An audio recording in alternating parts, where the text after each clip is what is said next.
Well, well, well. Look what the cat dragged in. Nothing. We have no cat here. Welcome. I woke up from a nap.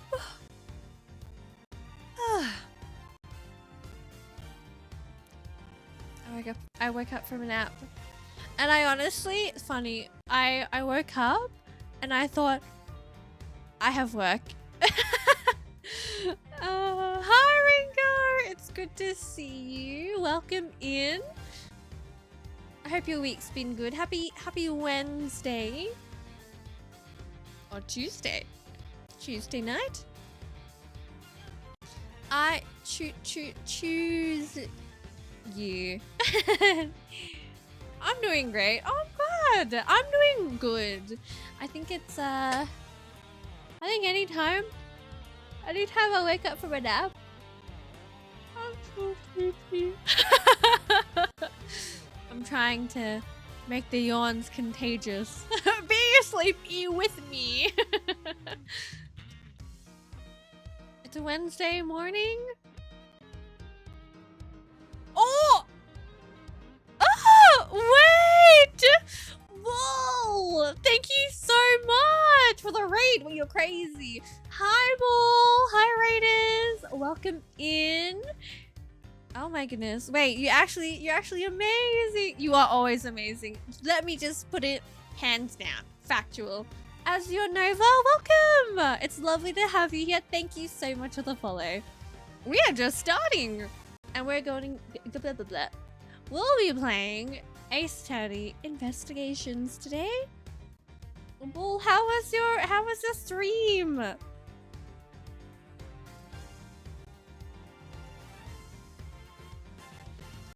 How was Wild Arms 3?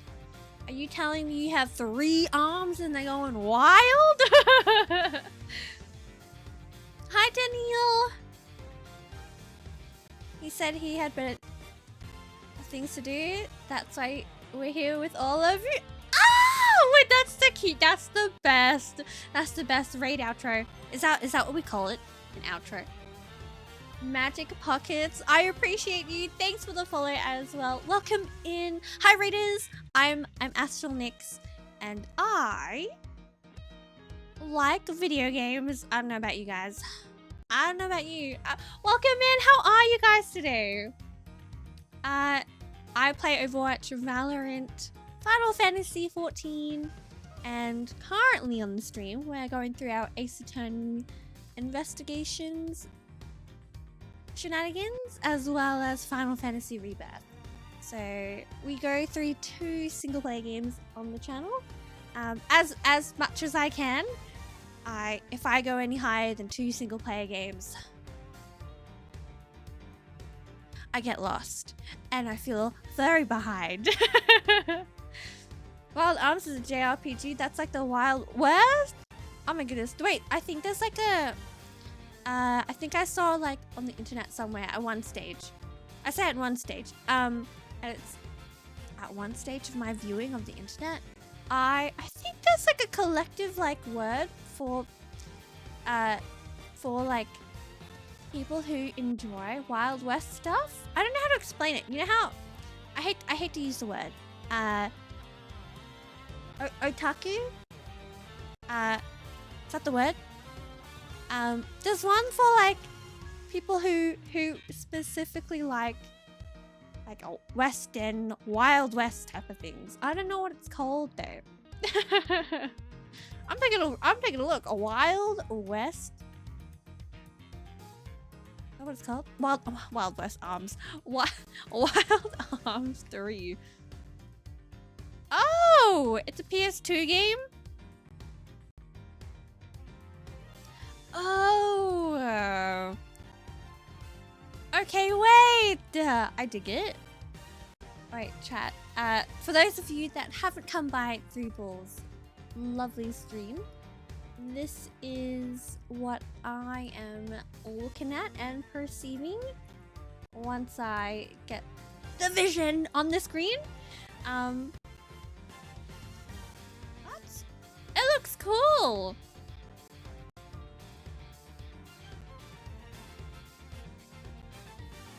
Wait, you can play. Okay, wait. It got like updated, so you can play on the PS4. On modern PS. Well, that's pretty neat. Ahaha. Ahaha. Oh my gosh. No.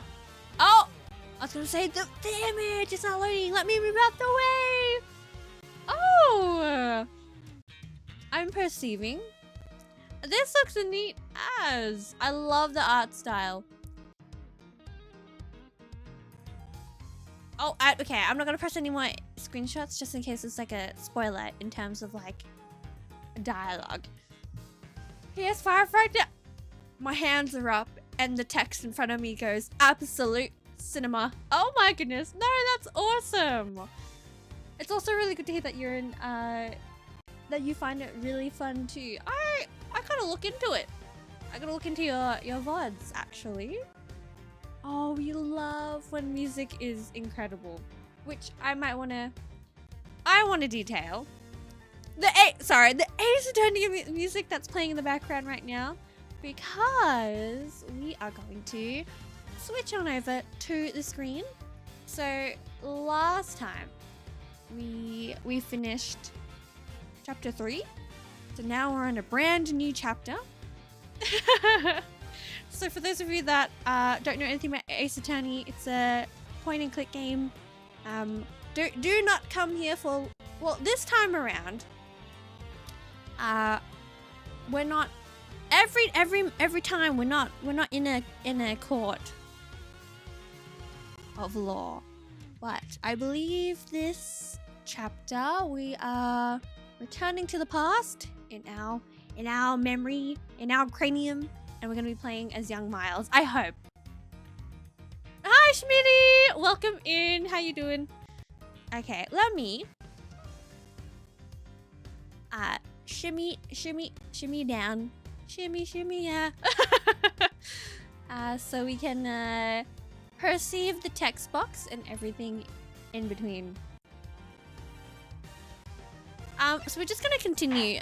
We did... Oh, no, we're gonna title select. We did select the new episode and had a little sneak peek, but we might as well return to it with a new perspective onto it. I'm gonna say I really loved Lang in episode 3. God, he's so cool. Honestly, we barely saw her in episode 2, but I do like her. I'm sorry. I'm glad to hear that you're doing good. I'm good as well. I think my nap has power boosted me into talking nonsense. So as the silhouette goes, he's rubbing the back of his head. Sorry. Oh, I had a 1 hour nap and I feel very tired still, but that's on me for having a nap for that long. But for those of you that have come in through Bull's Raid, welcome in. Thank you for listening to me yap. I appreciate you. Get cozy, get comfy. Bull, if you're still around, you're the best. That's all I'm saying. Full stop. I don't need to say anymore. Please go follow Bull. Please. Oh, my hands and knees. Please. Now, get cozy, get comfy, because we're about to get into episode 4 of Turnabout Reminiscence. And we're gonna start the chapter all over again. Because we didn't play too much last time. That one was a little bit of a sneak peek. If I could wriggle my eyebrows with this model, you know that I'm wriggling my eyebrows. Episode 4, Turnabout Reminiscence. Kay Faraday, the young lady who calls herself the second Yatagarasu. Oh, that's right! The piece of cloth that she conjured up has taken me back to many years ago.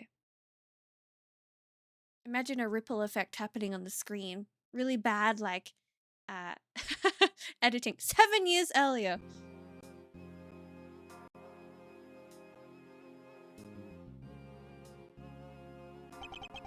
Yeah, that's right. I did it. I killed the guy. But it was the great thief, Yatagrassi, that told me to do it. Objection! I asked the defendant, just what exactly are you trying to say? Don't you get it? I know the true identity of the Yatagrassi.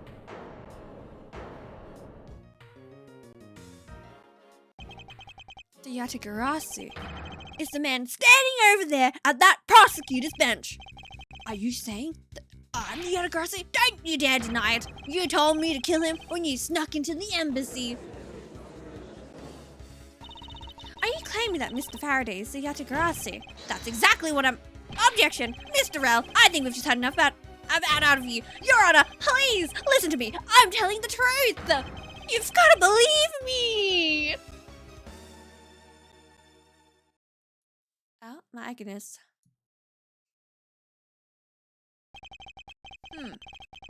In accordance with the defendant's accusation, a new prosecutor shall be called to replace Mr. Faraday. This court will be in recess until the new prosecutor is ready. And in comes Miles Edgeworth. Right? Yes, sir! This is where we left off last time. So, welcome back to 7 years earlier in the timeline at September 10, 3:20 p.m. in the district court on the 3rd floor lobby. Oh my god! His sprite is so good looking! Even though his eyes are closed. Lord, take the reign. Something about these stern-faced prosecutors. They catch my eye. Ayo! Oh no, he's hot! Ooh, recess? You know, I haven't heard the word recess in a long time, other than in this game, and I kind of miss it. I kind of miss recess. I love the Ace Attorney games. Oh no! Head held in hands in despair. Oh no, he's hot. Well, I'm glad you're here, Call Me Plasma Fire. I'm glad you're here because Edgeworth says it's almost time for me to enter the courtroom. And so it is that my first assignment as a prosecutor... We're reliving his first case ever? Oh my goodness. As a replacement for a prosecutor who has been accused by the defendant. Edgeworth, are you gumshoe? No! Oh, sorry. I wanted to appear here. Who's that over there? Sir? Ooh.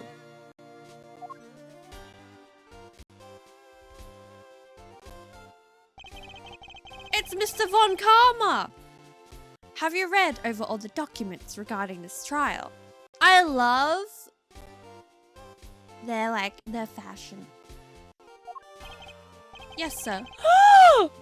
He's so young looking. I've memorized everything there is to know. Very good. The paperwork for the prosecutor substitution is just about complete.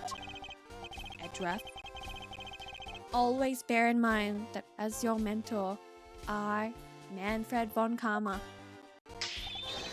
will accept nothing short of perfection. I understand, sir. To have the chance to stand in court at such an early stage in my career, I am honored and proud. Oh my goodness. This is the young, pre-haggard, grizzled veteran Edgeworth. He has no, soul in his eyes. I feel like his career sucked the life out of him.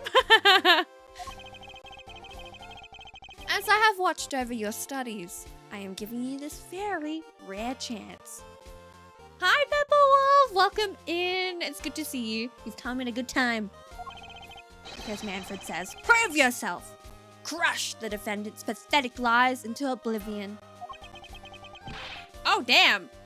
Look at his evil smirk.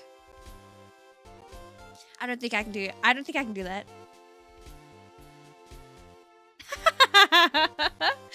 Yes, sir!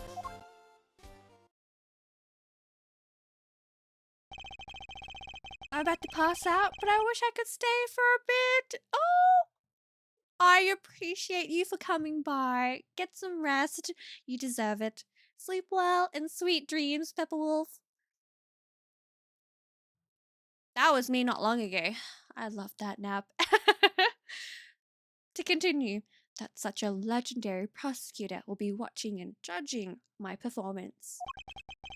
I have to be perfect in every way. Oh my god, we get to walk around. We get to. Okay, pause. Will we be looking? Oh, let's examine. What does he say? What does he say about his badge? This badge's design is said to reflect the relentlessness and discipline of law enforcement.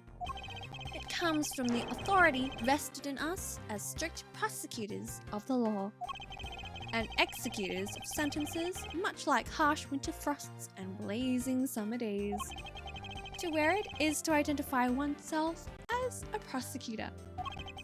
But my mentor has taught me that it's more fashionable to keep it in my pocket.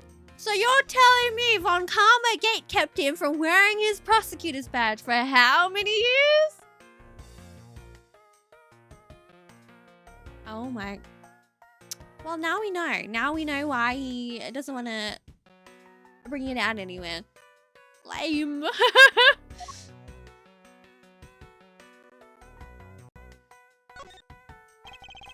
Each prosecutor's badge is engraved with the number of its owner on the back. Numbers. As if we're not human on the inside like everyone else. Profiles. Von Karma is 60! My mentor who has never known defeat in 35 years. A legendary prosecutor. Today's trial should have ended in just 1 minute. No! Realistically, Manfred, realistically, that cannot happen! Ah, you know what? With that in mind, because the defendant was picked up by the security camera, correct? Exactly. The killer had the gall to say that he only killed because he was instructed to do so. Even more outrageous is his claim that the case prosecutor, Bern Faraday, gave the order. Look at his smug smile. Maybe he's not smug, maybe he just looks like that all the time. Holy hell, he's 60? I had not. No, neither did I! There are some things that amaze me too. Ha! Faraday's such a fool. He's been cornered by his very own prey. Sir, are you an acquaintance of Mr. Bern Faraday? He's a pathetic man who speaks nothing but nonsense. Nonsense? He once tried to explain to me a way of punishing those who cannot be brought to court. Those who cannot be brought to court? That is nonsense, for no man is above the law. Well, there are always a few exceptions. However, there is no reason to even deal with such individuals. A prosecutor is a guardian of the court, one with no obligation to outside matters. Thus, there is no reason to deal with such individuals. I see. Edgeworth, disgracing yourself as Faraday has will not be forgiven. Oh, he looks so good in youthful form too. Oh my goodness. Have no fear. I will not let you down, sir. In place of the accused prosecutor, Bern Faraday, I'll prove the defendant's guilt. And he used to point like that? Why doesn't he point? Oh, I guess he changes in his mannerisms. Very good. I've secured an hour of recess for you to prepare to do just that. Show them all the power of Von Karma. Okay, well, let's talk about today's trial. So, have you achieved a firm understanding of the case? Yes, sir. I have memorized everything that is written down in the case files. Well then, explain the case to me. And me, and chat. I want to see if you really know what you are talking about. Understood. Oh, okay. A murder was committed on September 8th in front of the Cadopian Embassy. The victim, Mr. Deadman. There's no freaking man. Deed? I think died. How do I? It's freaking Deadman. That's his name.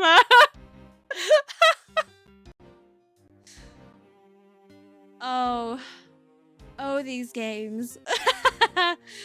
Was a staff member at the embassy. Is it pronounced? I don't even. It's okay. I don't even know how to pronounce that one. I'm gonna be real with you, but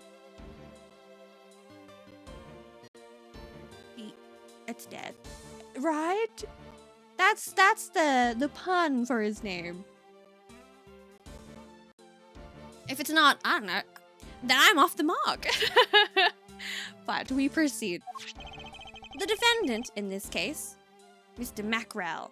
Let's go with Deed. I think you had it right. I read it and I was like, it has to be like, but no, we'll go with Deed. Indeed.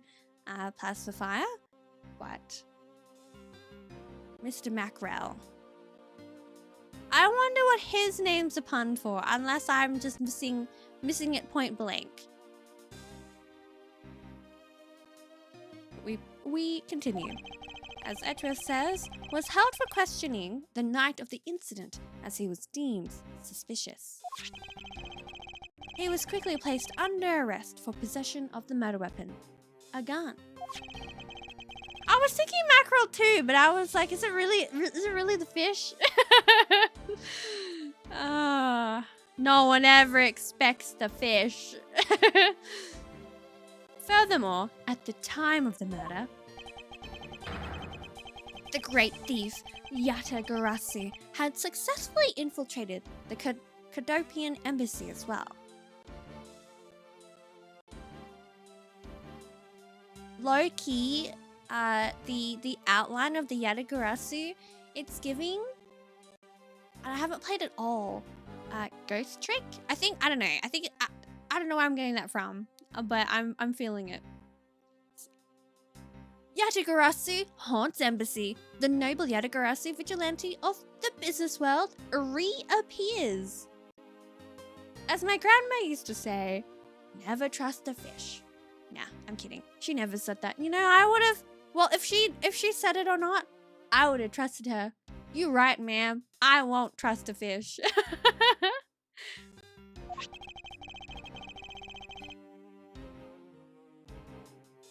At first, Rel claimed that he himself was the Yatagarasu.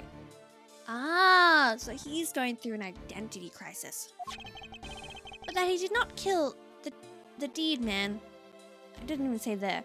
But did not kill Deed Man. I can't believe that's his name. I wonder what he expected to gain from such a desperate lie.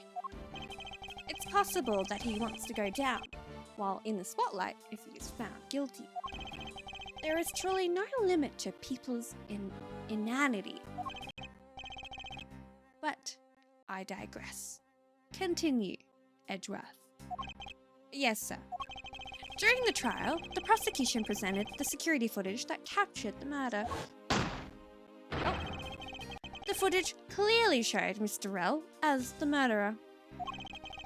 The act of Mr. Rell firing the gun could clearly be seen from the visitor's gallery. Okay.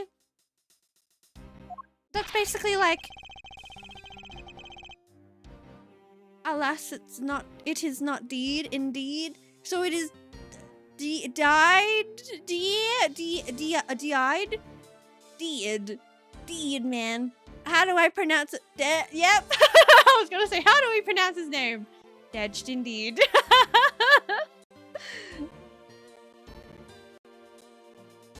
I was gonna say, I feel like having footage like that is pretty much a set in stone type of verdict.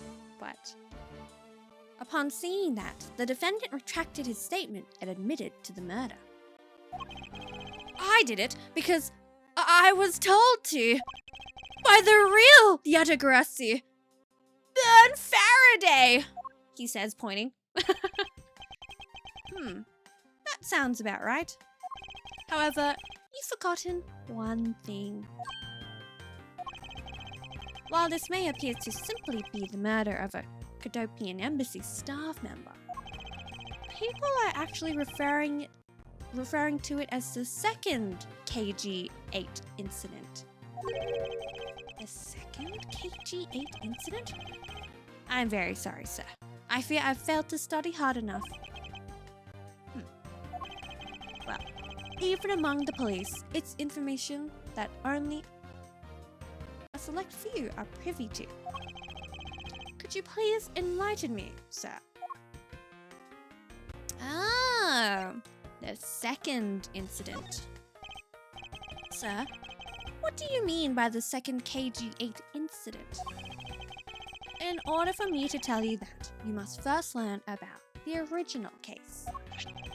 Take a look at these documents. This is a 3-year-old newspaper. Reference materials regarding the KG-8 incident, I received them from my mentor. Is he allowed to just hold that around with him? I'm onto you, Von Karma. You have heard of the Amano Group scandal before, correct? Right, Schmitty? Ah! No! Jump scared. This guy's here. Yes, I have. The secretary of Ernest Amano, the Amano Group's director, was arrested under suspicion of smuggling. Correct. CCU was an employee of the Amano Group and the sole witness to the smuggling operation. It was she who brought the crime to light. However, Miss Yu was silenced before she could testify in court. Wasn't a Cadopian embassy staff member arrested for the murder? Yes. A Cadopian by the name of Manny Cochin was the suspect. Mercurial News! Cadopian embassy staff member Manny Cochin found not guilty. A shadow of the Amano Group? What's his relation to the smuggling ring? Oh. So... oh no. However, due to the lack of evidence, the case went unresolved. Lack of evidence? Ha! If only I was in charge of the case, I would have done everything in my power to prove his guilt. To make sure that all criminals are found guilty. My mentor really is dedicated. Faraday was the prosecutor on that case then, and he was as pathetic as ever. Mr. Faraday was in charge of the KG-8 incident as well? That's right. And now, once again, the victim of the case you are currently assigned to was someone who was scheduled to testify against that smuggling organization. And just like last time, The victim was murdered right before he was about to testify. Oh! You're catching on. The victim was murdered just before his day in court against the smuggling organization. Events are occurring almost exactly the same way as they did in the KG8 incident. So that's why it is being called the second KG8 incident. Yes. Yet, there is one difference between the two incidents. What would that be? The so-called noble thief that is sending everyone into an uproar. The great thief, Yatagarasu. Yatagarasu? I'd better find out more.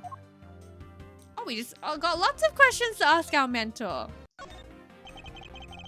If it is true that the Yatagarasu showed up at the Kadopian embassy, what could he or she have been after? No doubt to steal any suspicious accounting records and release them publicly. Or, more likely, to steal secrets from the Kadopian embassy itself.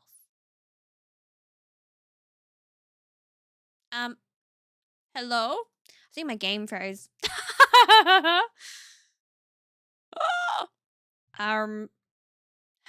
Pause. My game froze. No! What is that? Froze. It froze. Well, I guess we're turning on. No! What happened? Well, I guess we're turning it back on. I was like, oh, but that was, useful dramatic effect. The pause in music. No, it was the game itself that paused. I'll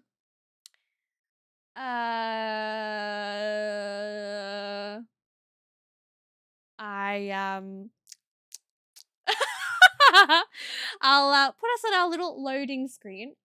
If only. Okay, pause. Please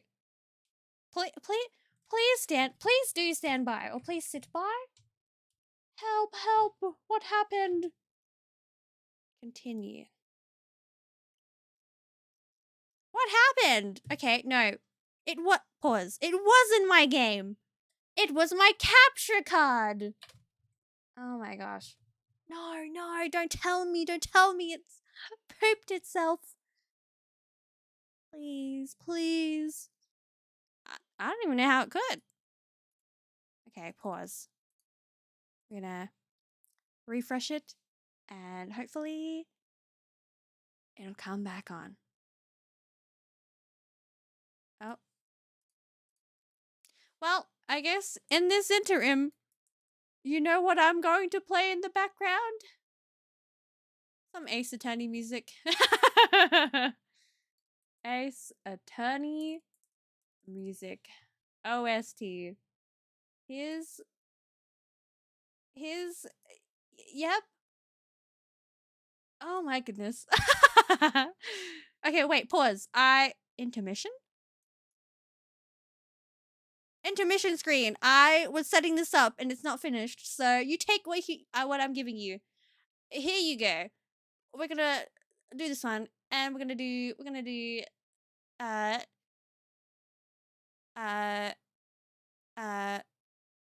this one. Okay, we're on into. I will get there. What happened? Well, pause. Well, it's so scuffed. I was putting this screen up, and I didn't quite finish it, so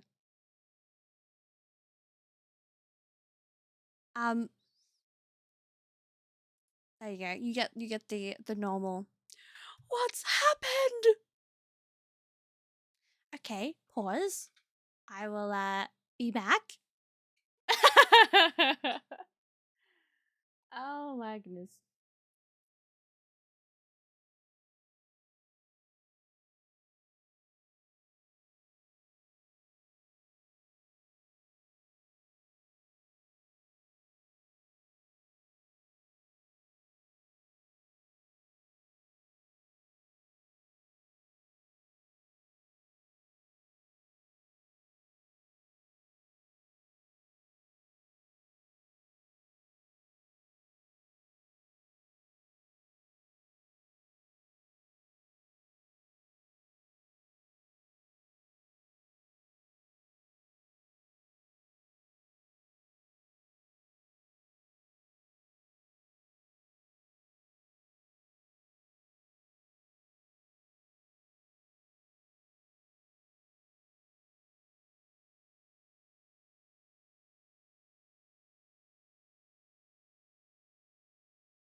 Okay. Apologies for the wait. I think I fixed it. How did that happen?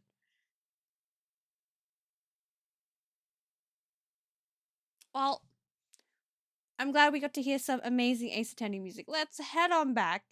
Take off the loading screen. Where's the game? Oh, here we go. Awesome.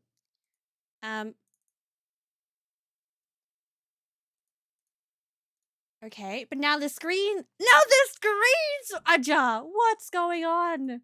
Pause. Take that off.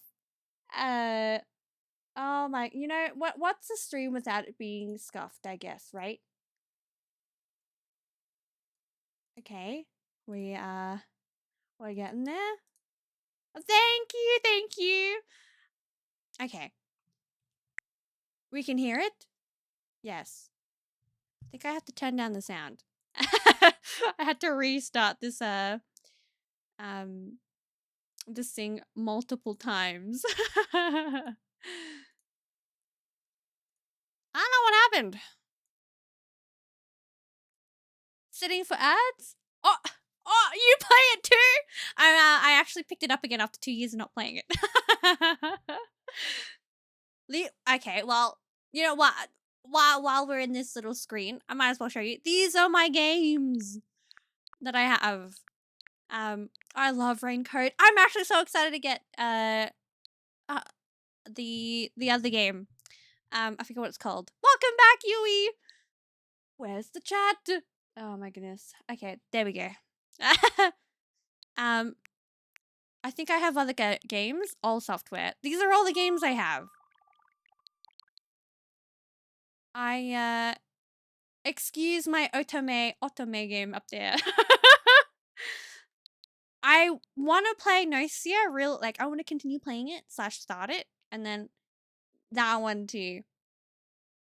If you can read the title between my ears. Yeah, no, it's either I have to restart Bravely Default 2 or just continue where I left off. I did start it on stream, and then I stopped when my capture card died, like in this instance, and then just never got back to it. Okay, apologies. We have to restart the game. I don't know what happened. I did save before we got out there, so let's continue.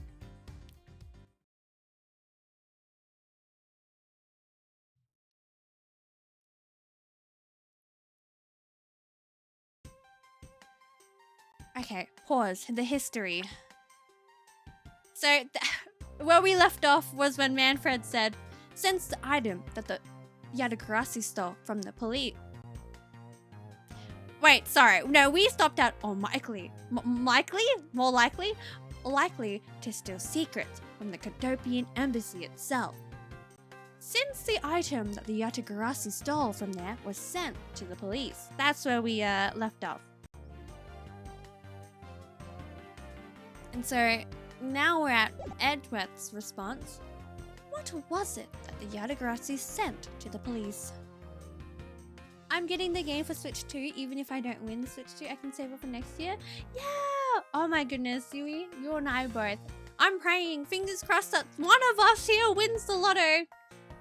No, I love Bravely Default. Bravely Default 2, I definitely, when I first played it, I was like, what happened to the game character models? But you know what? It is its own design, and I like it and respect it in its own way too. I'm telling you, Bravely Default's so good. Please consider it. If not, maybe I think I spent like 80 hours on it though, grinding as well. So honestly, Loki, I yap a lot, but if I had it, I'd be streaming it, and then I'd probably play Bravely Default 2. Anyways, to proceed. I don't know the details. anything related to the Yatagarasu is getting the top secret treatment. Still, I find it very ironic. By returning the stolen item to the police, it was proof positive that the Yatagarasu had infiltrated the embassy on the same day the staff member was killed.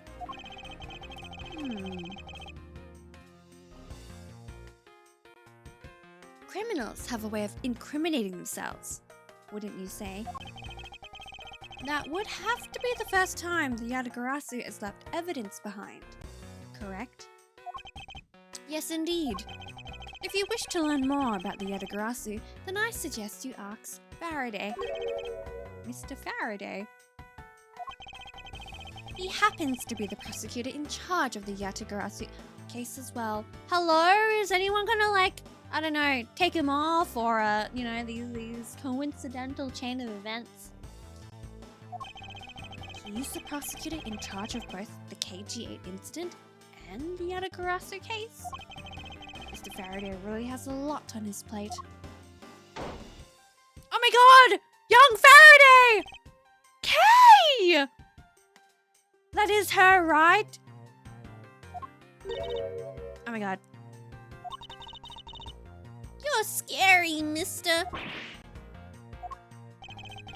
Did you need something? I want to trade these coins with you. A fistful of dimes, quarters, and pennies. But it looks like you've exactly $1. Is this what you want?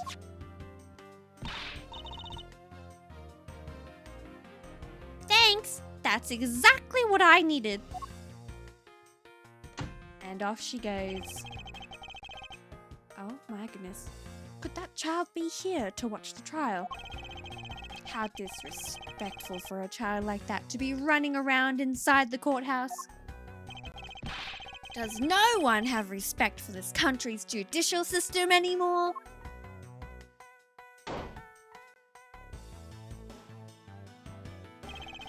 The paperwork for the prosecutor's substitution is complete. Why, do you even know how much time there is left before the trial resumes?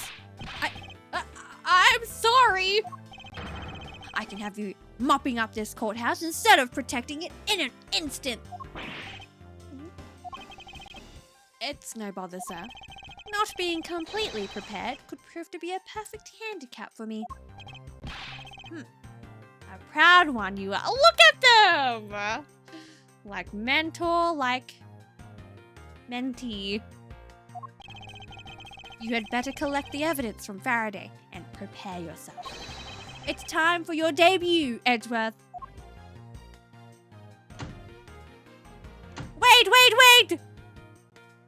No! We never got to show him our badge!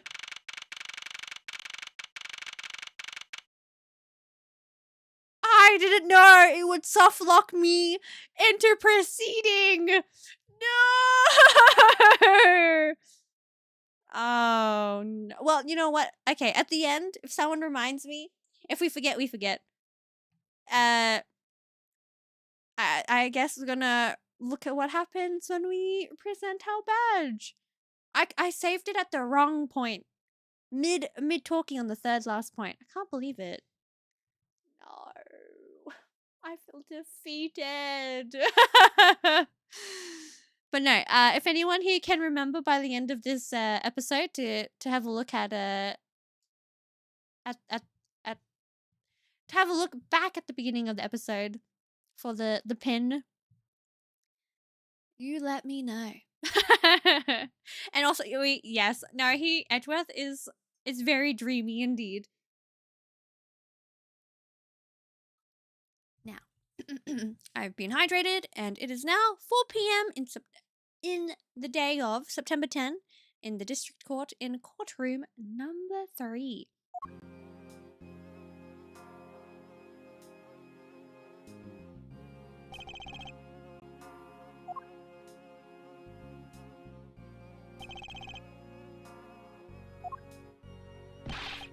Just what is going on? Why isn't Faraday here yet? How How is it possible that the defense is not prepared yet either? Have a look at the back of the game afterwards, so you can show everyone Karma. Thank you. Bailiff. If we find out Mr. Faraday is perished, all I'm going to say is, what the heck? Bailiff? Where is Mr. Faraday? I'm not sure. I wasn't really paying it. Do your job! Pay attention! Come on, Bailiff.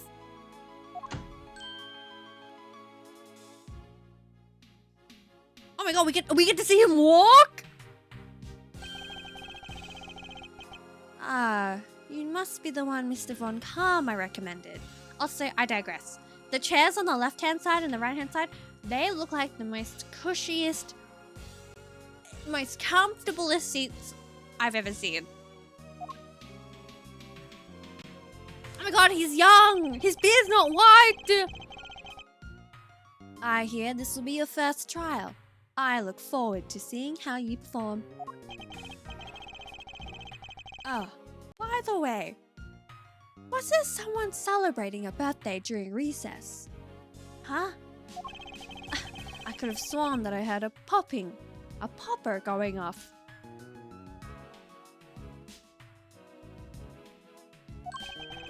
Come to think of it, the other day, when my grandson... Sir, it looks like the trial is about to resume. However... Yes, it will be all but impossible to prove the witness a liar without the evidence from Faraday.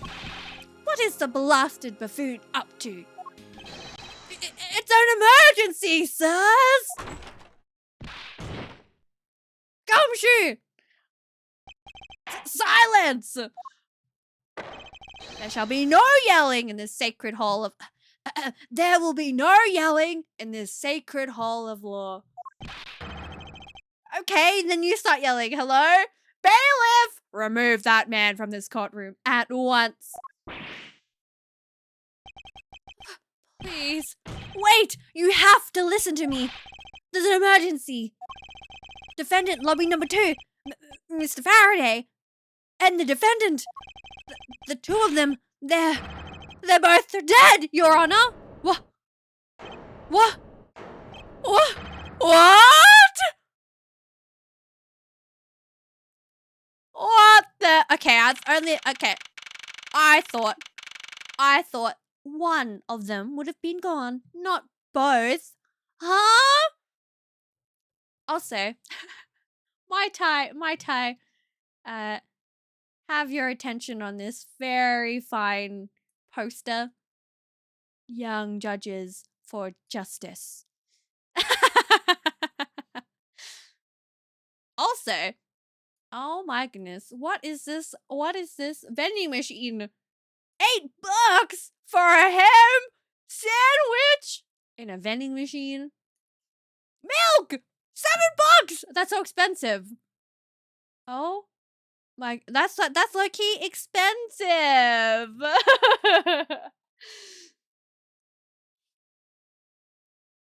We have that in Japan. I was gonna say that this is so pricey.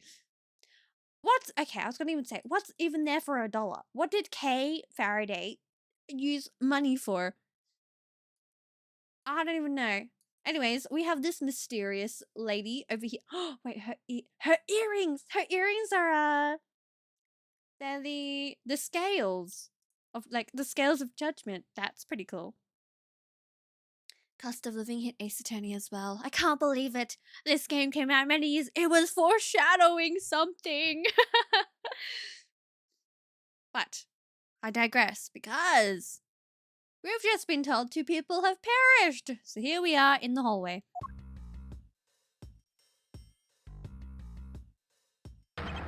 Stay back. Ugh. Who are you, Mr. Rugged Man with cheese holes for your coat? No one's allowed on the crime scene.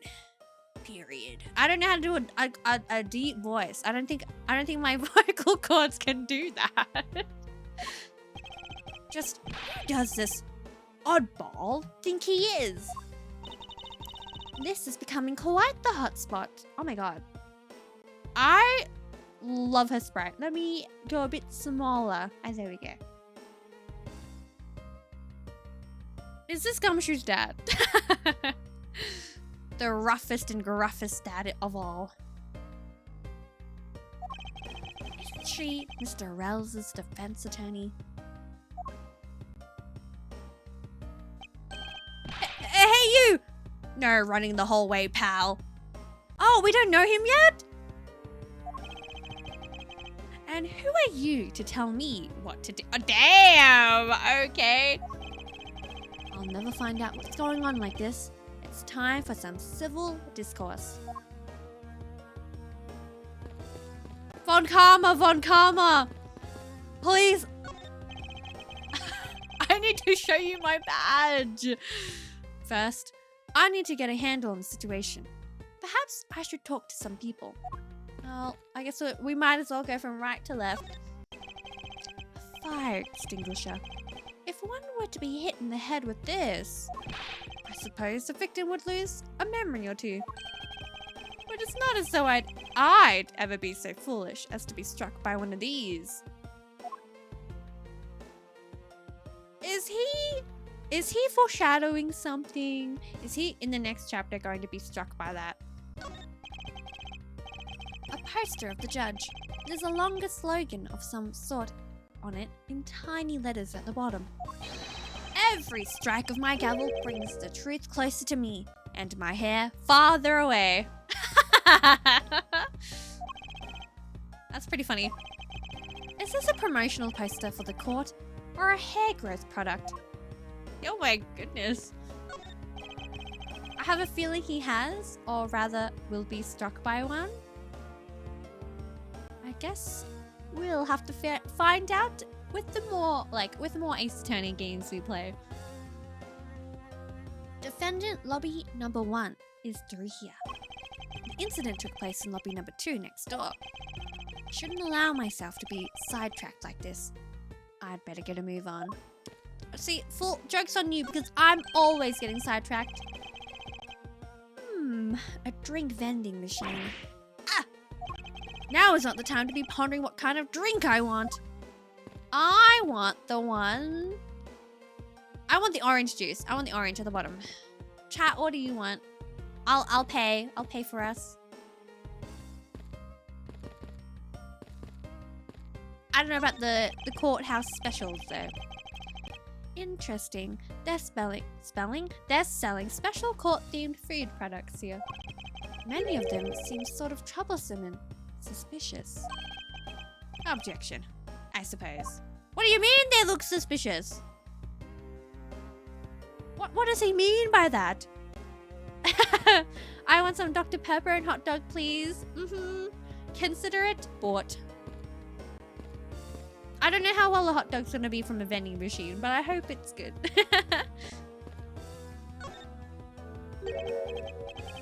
And you are... who? Me. Hey, pal.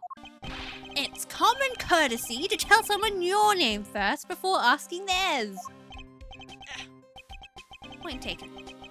My name is Miles Edgeworth. I am a district prosecutor. A prosecutor?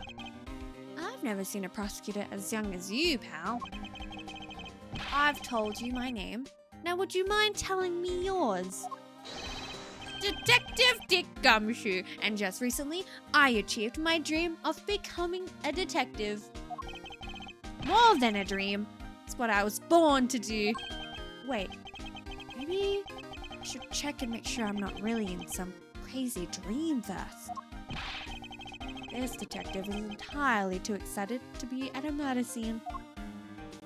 Please, check out my badge! You mentioned that you've only recently become a detective, did you not? You got it. I'm a brand spanking new detective. So that means you've probably never seen a real prosecutor's badge. right?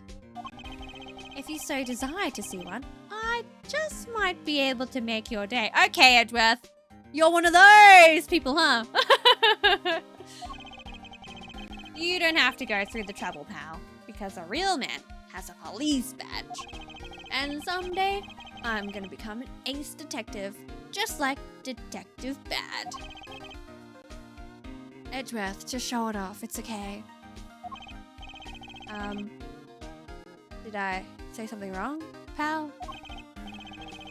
Forget it, detective. No! Aw, I'm sure he really wanted to show. If only. He should have just been like, oh, so what's this between my fingers, you ask? Oh, well, actually. But I digress. Let's talk about the crime scene. Sorry, Detective Gumshoe. Would you mind telling me what you know about the incident? Oh, sorry, I also digress. How does the freaking courthouse somehow let somebody in? And then with weapon. Ayo. A goose cannon? Welcome in! Hi, Raiders. It is lovely to have you here. Welcome. Hi, Lara. Laria? That's really hard for me. That's hard for my brain. Hi, Frisbee. Hi, Mothy Danger. Hi, Cannon. Hi, Goose Cannon. How are you? How was the stream? Oh my gosh. Ah, wait. Your emotes are cute as heck. Oh. Goose Cannon. You are the GOAT. Thank you so much for the follow. Welcome in, Raiders. It's lovely to have you here. So we are playing Ace Attorney. I'm glad you've come in now because we did have a bit of a technical issue, but it's been resolved now. My night is going good, thank you. I hope you're doing well. I hope your stream was good. Dead by Daylight. How was that? I asked because I tried playing it once on stream. I think I got too scared, so I didn't do it again. But welcome in. Hi, Ophelia. Welcome in, Raiders. I'm AstralNyx. On this channel, we play Overwatch, Valorant, and single-player games as well. And we are currently going through Ace Attorney and Final Fantasy VII. Sorry to read around. No, that's all good. I appreciate you, regardless.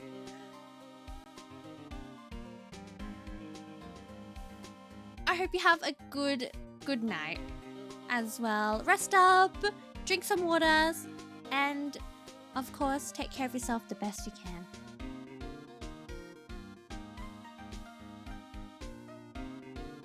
You're so real, Nyx. I got grabbed out of nowhere by Miles and I screamed. You know what? Oh, thank you for the head pat. Well, Ace Attorney isn't as scary as Dead by Daylight, unlike the last chapter. So, Laria, thank you so much. Thank you so much for the follow as well. You're the best. Oh, I will hydrate. Thank you.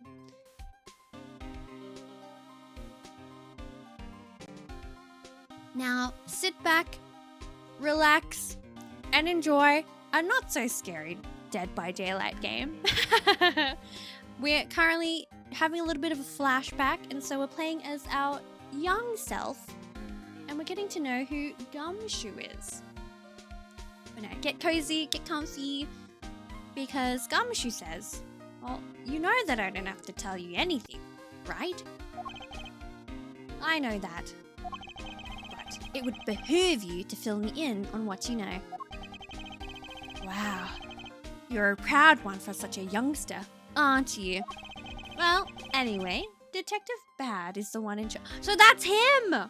At the door. So you're just gonna have to ask him for all the details, okay? As for me, I was guarding the door to defendant lobby number 2. So you were on guard detail. Did you notice anything strange while you were on duty? Well, I freaked out when I heard a gunshot, and then I kind of froze. You're a detective, and a measly gunshot scared you that much? Then again, I can hardly claim to know what it's like to hear one at close range. Then, Detective Bad came running to the scene. We went into lobby number 2 together, and both men were lying there, dead. Is that everything? Yeah, that's it. I was in the hallway the whole time, but I didn't hear a single peep of a struggle. Interesting. Other than a gunshot, he didn't hear a single sound of commotion. Detective Gumshoe's testimony has been jotted down in my organizer. Was in hall on guard duty. Other than gunshot, didn't hear a sign of struggle. I love your avatar. Absolutely adorable. Oh, thank you. It warms my heart to hear so.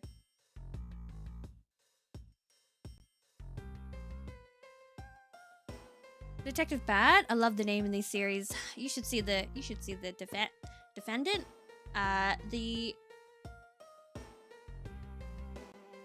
You know what? You should just see all the other characters. I'm interested to find out about this one. Do you have a minute? You know, I'm not really into talking to people I don't know. Especially at a time like this. She's so smug. I apologize for not introducing myself before bothering you. My name is Miles Edgeworth. I was to take Mr. Faraday's place in court. Edgeworth, huh? Never heard of you. So Faraday's substitute is a newbie, huh? I'll have you know, madam, that I studied under Manfred von Karma.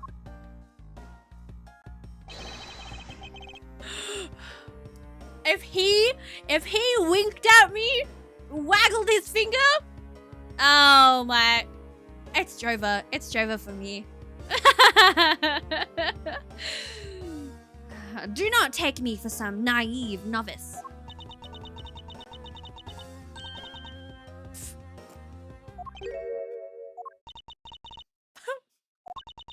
Do not take me for some naive novice.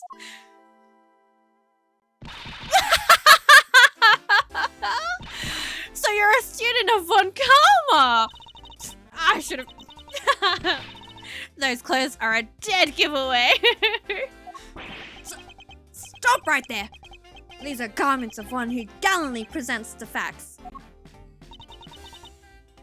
Thanks for the great laugh. But try not to make me laugh so much, okay? I wasn't trying to do anything of the sort. Just kidding. I was just goofing around. By the way, do you know who I am? My name is Callista Yu. And if you're telling the truth, then we were about to go head to head in court. His suits a lot, yeah. The earrings are the scales of judgment. Oh, you know what? Frisbee, that's better. Of justice. Me too. No, I like her demeanor and her like... I like her sprites as well. Ah, but of course, I have heard much about you, Miss Yu. Oh, but of course, I've heard much about you. You're a regular Shakespeare. Did I say something funny? Oh, please, check out my badge. It is a shame that we will not be able to face each other. It was to be my first trial, too. Oh, was that a declaration of war? How nice it is to be young and carefree. Seems like Edgeworth met his alter ego. No, I love the energy. They kind of like bounce off each other. And what a nice squeaky clean badge you've got yourself there. I'm jealous. I'm sure its gleam will dull over time with experience. Are you saying your reputation will also tarnish over time with it? That's not what I meant! Well, you just can't avoid some things in life. I'll never allow my badge or my reputation to become tarnished. British, isn't it? In it, love. Love? Well, how old is she? Let's have a look at all the people we've met so far, because apparently we've met a lot, and we haven't even checked our profiles list. So Baron Faraday, age 40. Deedman, age 53. The Cadopian embassy staff member was gunned down in front of the embassy by Macrel.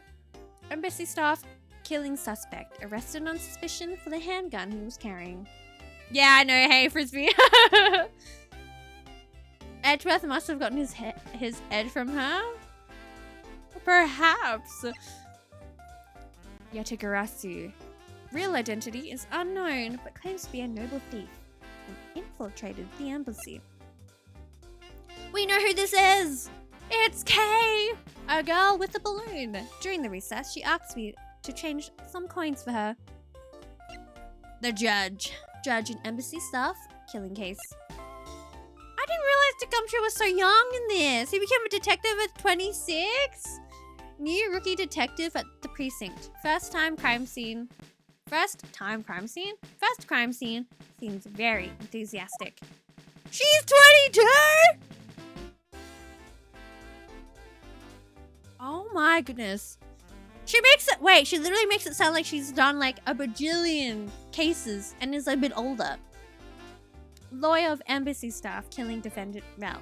I was to battle her in court.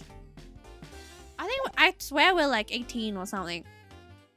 New lawyer Robin Banks. Oh, true! I see it. Now, let's talk and ask about the crime scene. I'd like you to update me on the situation. I don't really know anything. Why don't you try talking to those detectives over there? If that's the case, then why are you here?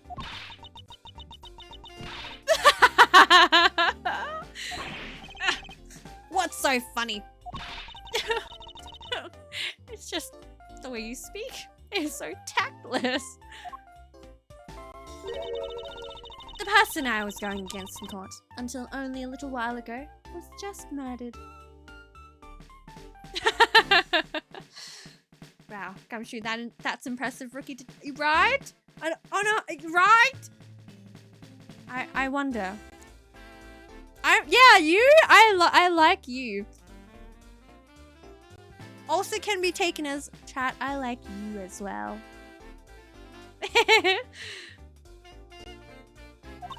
It's not like I could go back into the courtroom pretending as though nothing happened.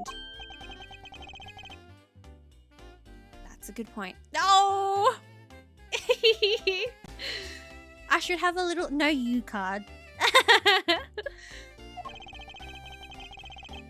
I apologize for asking such an insensitive question. Oh, it's fine. Don't worry about it. No! I want to speak to you more! Come back.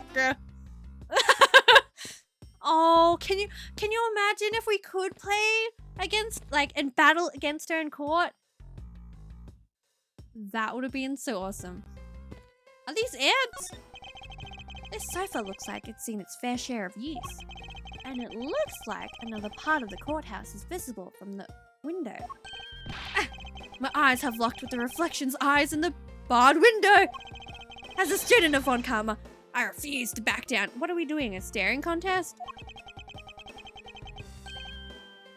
He was doing a staring contest.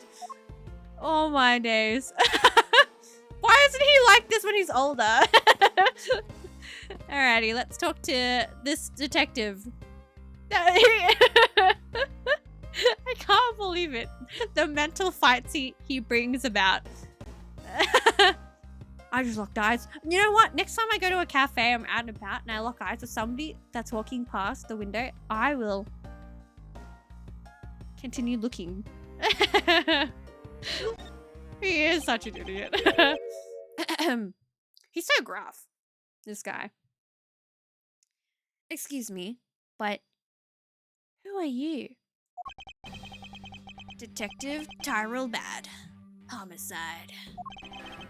I was informed of the situation and came as quickly as possible. So how did you arrive and inspect the body before me? Faraday requested for me to testify in the trial. Plain and simple.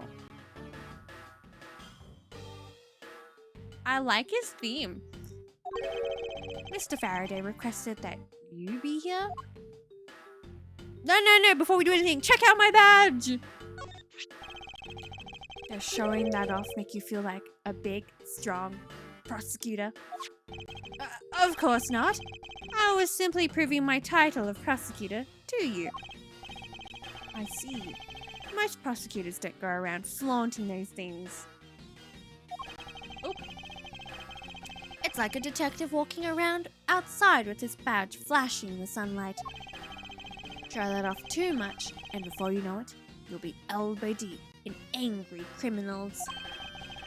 That would definitely be a problem. Oh, party pooper. No, it's not even Edgeworth, it's me. Look at my badge! When will I learn? Never. Now let's ask about the crime scene. I've already contacted HQ about the situation. I've got nothing to say to you, kid. Kid? I'm Mr. Faraday's substitute in today's trial. Therefore, I insist that you update me on the situation. I can't back down here.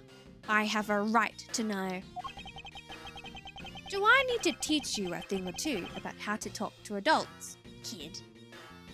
Hey man, I feel like he's not talking that badly. He doesn't talk down to people like he does in the future. That is true. Oh, how the ways of this courtroom forged him. Is he threatening me? Is he going for his gun? A lollipop. A mirror! It's just a mirror! How dare he trick me like that? What the flip? Look, props to him, I guess. Oh, the angles! Okay.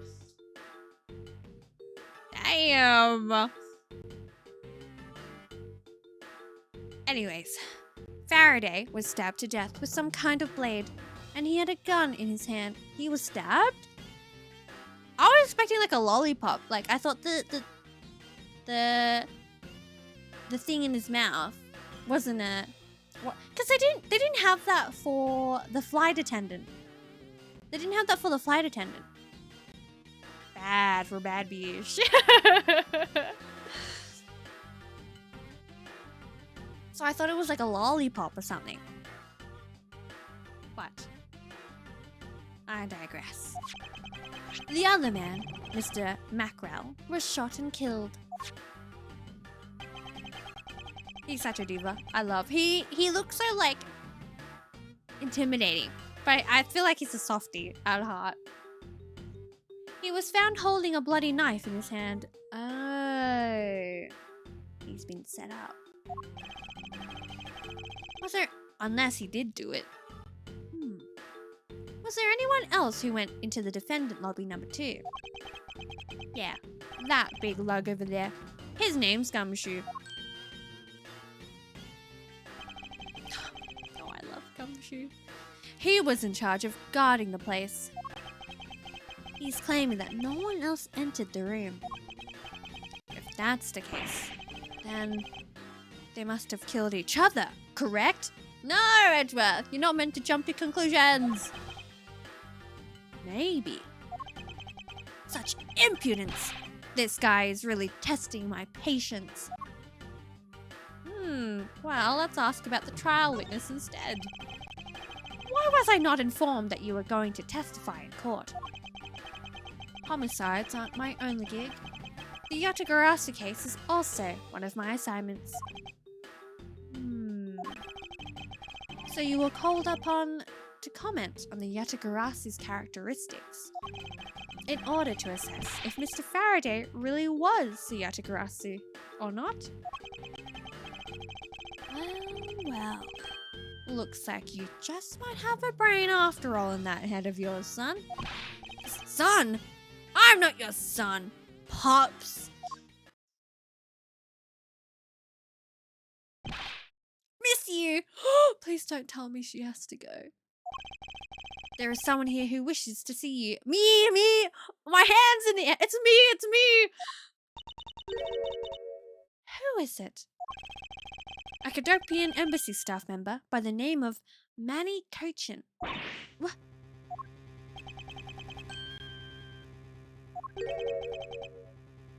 What's going on? Detective Bad and Miss Yu's moods just changed all of a sudden.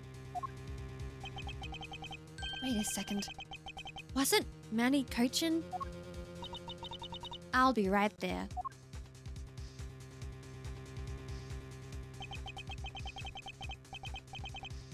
It's nice to see you again, Miss Yu.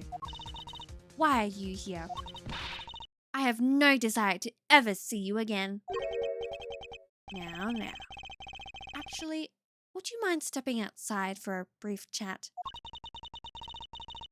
Fine. Let's go. Mr. Von Karma! I need to show you my badge. My priorities. Bad. Von Karma. It's been a long time. He's here. I forgot to show you this when we were first talking out in the lobby. I knew you would show up. You usually do, and then Yatagarasi was involved, and I see this case is no exception. Do you know Detective Bad, sir? Screw this important case. I'm showing my badge. Look, even though Bad was like, you shouldn't be flaunting around, I need to flaunt it around. If Edgeworth isn't going to flaunt it in the future, I have to do it now. Is Edgeworth short, or is Bad just tall? Or is it all perspective? I think he's tall. I don't even know. I don't even know if I don't know. Maybe Manfred's also short. Maybe it's perspective. I was gonna say, we're the same height as Manfred. I'm assuming we're like 18, 20. Bad is a baddie, if you know what I'm saying. I'm telling you though, he's got Swiss cheese for his coat and tie. Imagine if your actions affected the future in the next Ace Attorney game. Oh, that would be pretty cool. That would be pretty awesome, Yui. Your choices matter. Hey, I remember you trying to show me your badge 32 times. Oh, you remembered that? I figured the height difference just looks funny. You know, it does. Imagine if you showed your badges, the character would keep doing that in the future. Yeah! If only. That'd be cool. To proceed, Manfred says, yes. He's like an old bloodhound that never leaves the scene of a crime. If only he would get a promotion and move on. It's the crime scene where a detective is most useful and effective. It's not like I don't know that. Moving on though, Bad, the man that I just passed by. Was he not the suspect from the KGA incident? So I was right. Just what is that man doing wandering around here? That Faraday. I can't believe he let such an easy catch get away. Imbecile! I would have proved his guilt in 3 minutes. Von Karma, I think you've said enough for now. It's in poor taste to speak like that about the departed. Very well. Back on topic, I'm placing Edgeworth in charge of the investigation here. Objection! Miss you? Wait! Oh! I totally forgot that's how she sounded! Oh! Oh my goodness. Nyx's Miles is like, before you give me your statement, is my badge pretty? Exactly. That's me. That's me. Franziska! Papa, how can you place him in charge? Franziska, what are you doing here? I'm here for summer vacation. What else?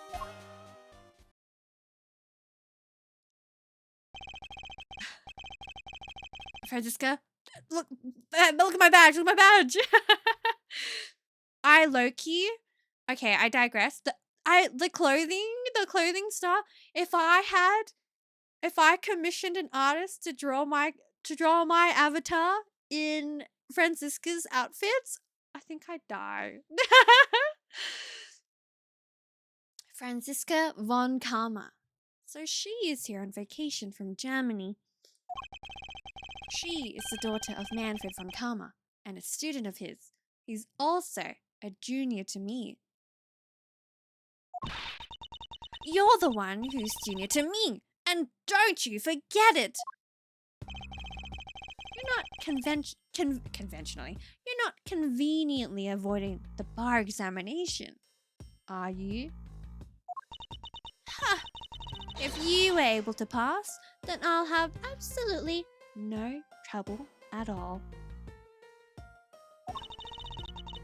Isn't it neat? Yeah.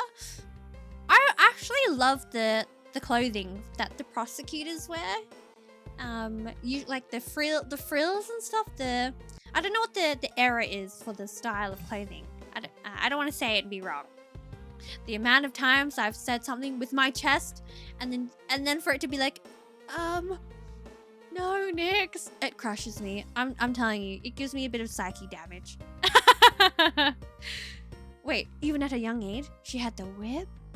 What is she doing with it to her friends?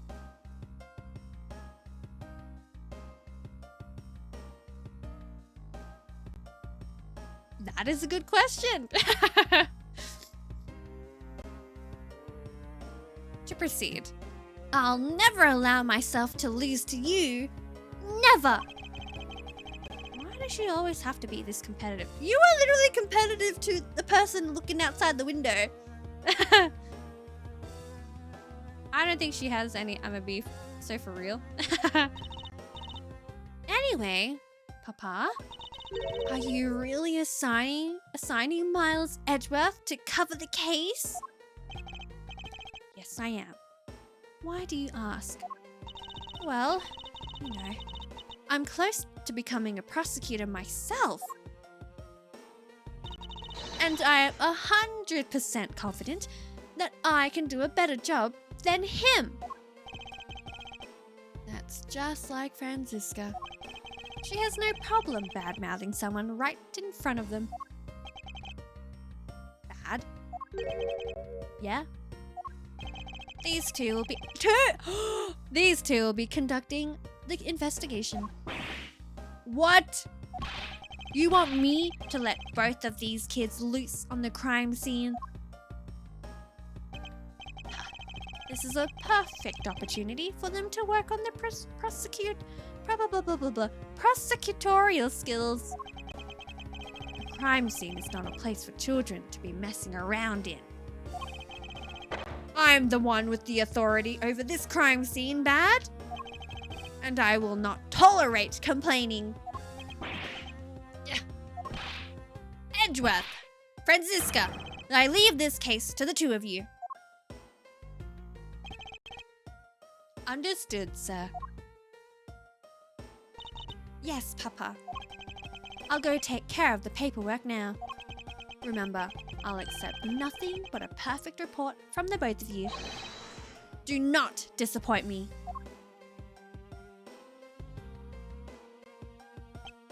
Hold up! Von Karma, I still haven't agreed to this! Miles Edgeworth. Oh, she's so beautiful. Oh, thank you. I will hydrate. Hydrate after this series of conversation that's happening right now. It's been quite some time, Franziska. This will be the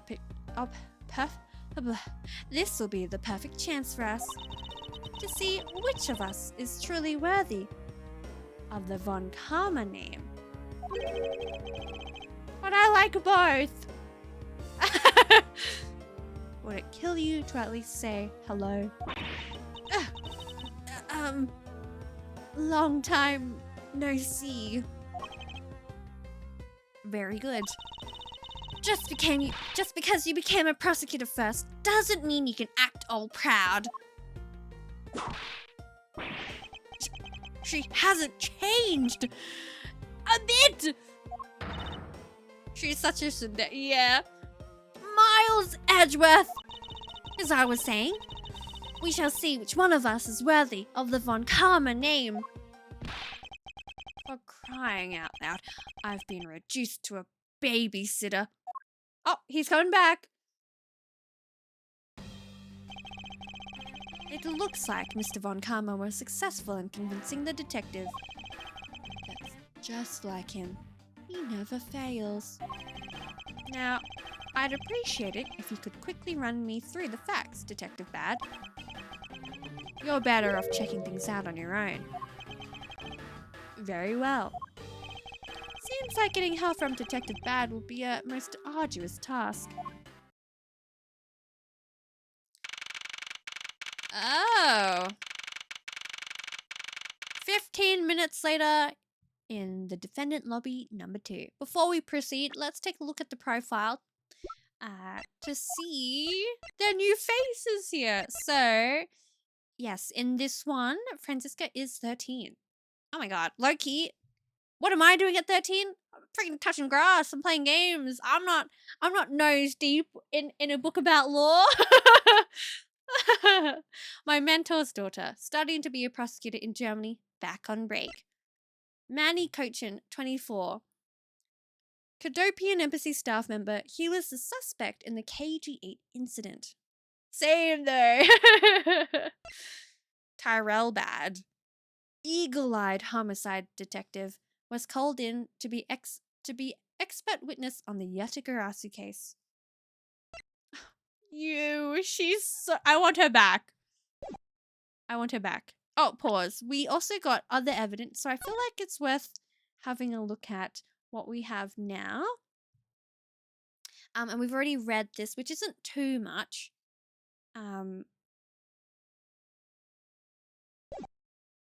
It's is this in a different game? Or is this only here? Because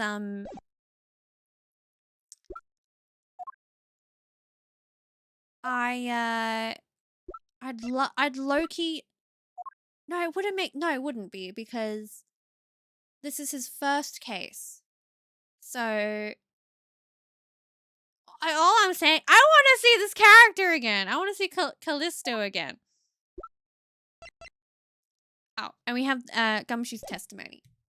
Now, before I proceed, hydrated, stretched.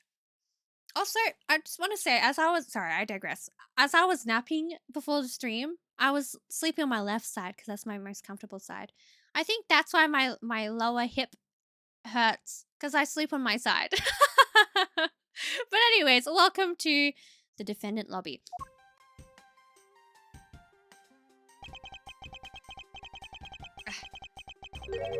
Is the only real explanation that they killed each other simultaneously?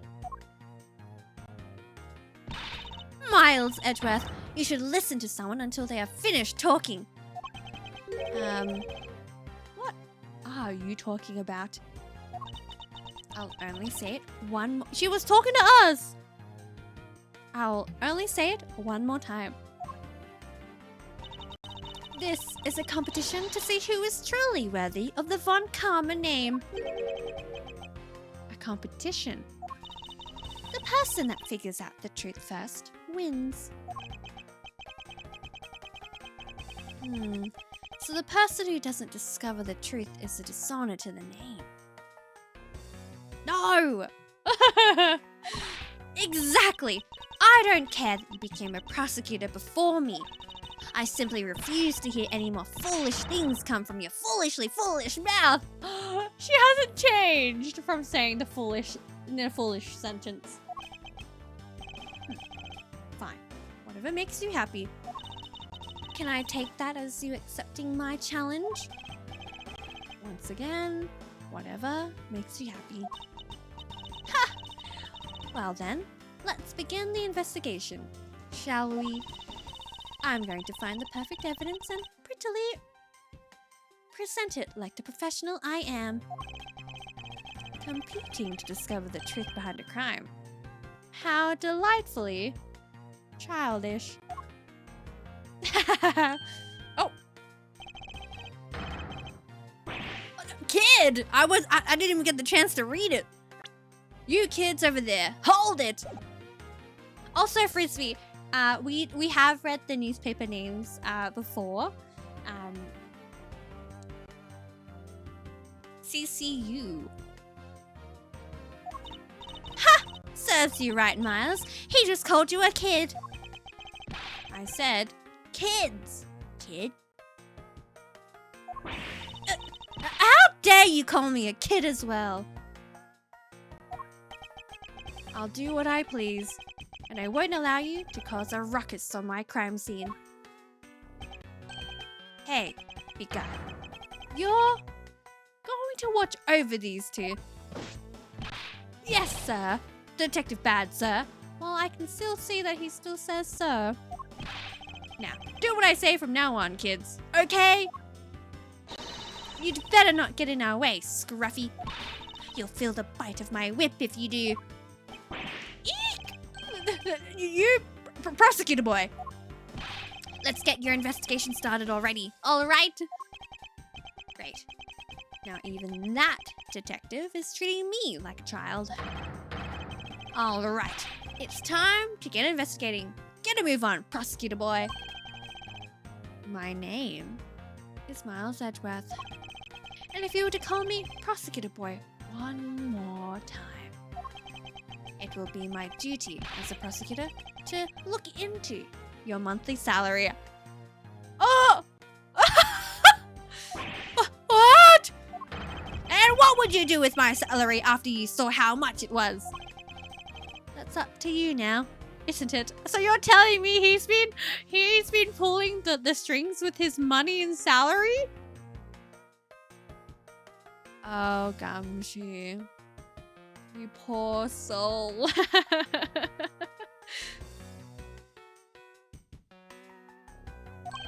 Really? Sounds good, pal. He's so naive. Well, we're starting. Detective Bad, may I have a word with you? What is it? It appears that both a knife and a gun were used as murder weapons. Yeah, it does. That leads us to our first question of the investigation. Where did the men acquire the weapons? That's what I'm thinking. Like, how did they sneak it in here? The window? Wait, Edgeworth, how can you call Gumshoe naive when he's older? This guy's got no, like... Everyone's naive.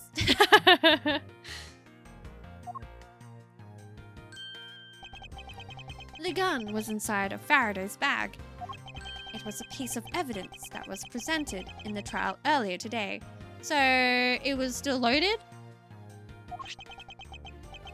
It was used to kill the Cadopian Embassy staff member. But I never heard anything about the knife. Mr. Rell was being held by the police. There's no way he could have brought it in. Which means it's possible that Faraday had the knife on him from the start as well. Could it have been a piece of evidence that had yet to be presented? But then, why doesn't Detective Bad know about it? Wait! What if it's possible that Mr. Faraday brought the knife in under the guise of prosecutorial... How do I say that one? Prosecutorial evidence. He could have then brought it out and attacked Mr. Rell with it. Huh. Maybe you've got a brain in there after all, kid.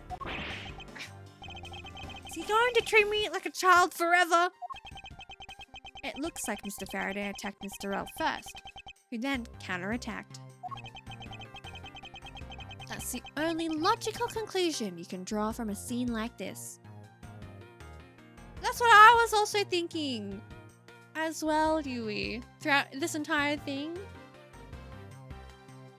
Probably, like, by the end of it, Yui, I think maybe Kay is going to be really grateful to us. I hope. Not yet. I feel that it's much too early to be drawing conclusions already. I must first find conclusive evidence so as to protect the honor of the Von Karma name. Who are we talking with? Mr. Gumshoe! Gonna ask about the murder. So, Detective Gumshoe? Yeah, what is it, boy? Of all the people to call me that, this detective is by far the least qualified. I wanted to ask you about how the investigation is proceeding. See for yourself, pal. Do I do a great detective bad? Or what? Has this man not a professional bone in his body?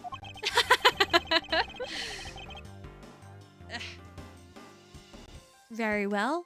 Then I will inspect the victims' bodies myself. Well, Gumshoe, do you notice anything? This is my first time setting foot inside the courthouse. Who would have thought it'd be my first case as a detective? But, you know, I get the feeling I'll be coming here a lot more in the future. As a suspect, detective? Of course not, pal! Anyway, this lobby's actually pretty luxurious. I mean, for a defendant's lobby, it's got a pretty big TV. Oh, and there's that tea set on the table over there. Bet you didn't know that I like to drink tea. Wow, this room really is decked out. If it means spending time in here, maybe being a suspect isn't such a bad thing after all. I'm beginning to suspect that leaving this detective in charge of anything might be bad. But he is right. This room is rather well furnished. And somewhere in this room, the truth is slumbering. It's time to find it and give it a wake-up call. A wake-up call! Check out my badge! Oops, I keep doing that. Hey, so that's a prosecutor's badge, huh? You mentioned that you've only recently become a detective, did you not? You got it. I'm a brand spanking new detective. That means you've probably never seen a real prosecutor's badge, right? If you so happen to want to take a look, I might just be able to make your day. Oh, same thing, same dialogue. You don't have to go through that trouble, pal, because a real man has a police badge. And someday, I'm gonna become an ace detective, just like Detective Badge. Did I say something wrong, pal? Let's return to the investigation, detective. He yoinks and shoves it in his mouth. He'd probably accidentally swallow it. Gumshoe. Now, let's ask about the investigating. I'm so excited, pal. This is my first real crime scene. Let's get investigating. Detective Gumshoe. I thought investigations were supposed to be conducted in a calm, collected manner. What do you know about running an investigation, little boy prosecutor?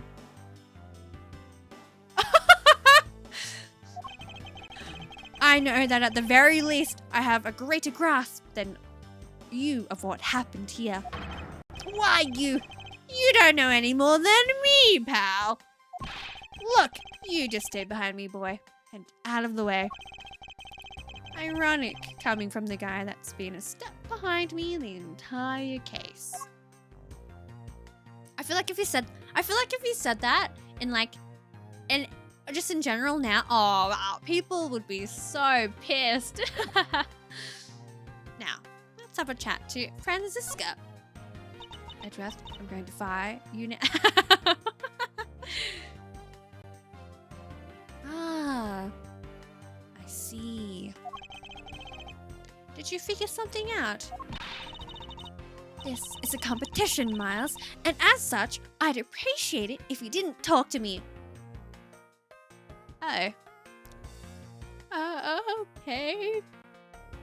Also, pause. I asked, because of the way the sprites appear on screen, would we prefer to have the chat here?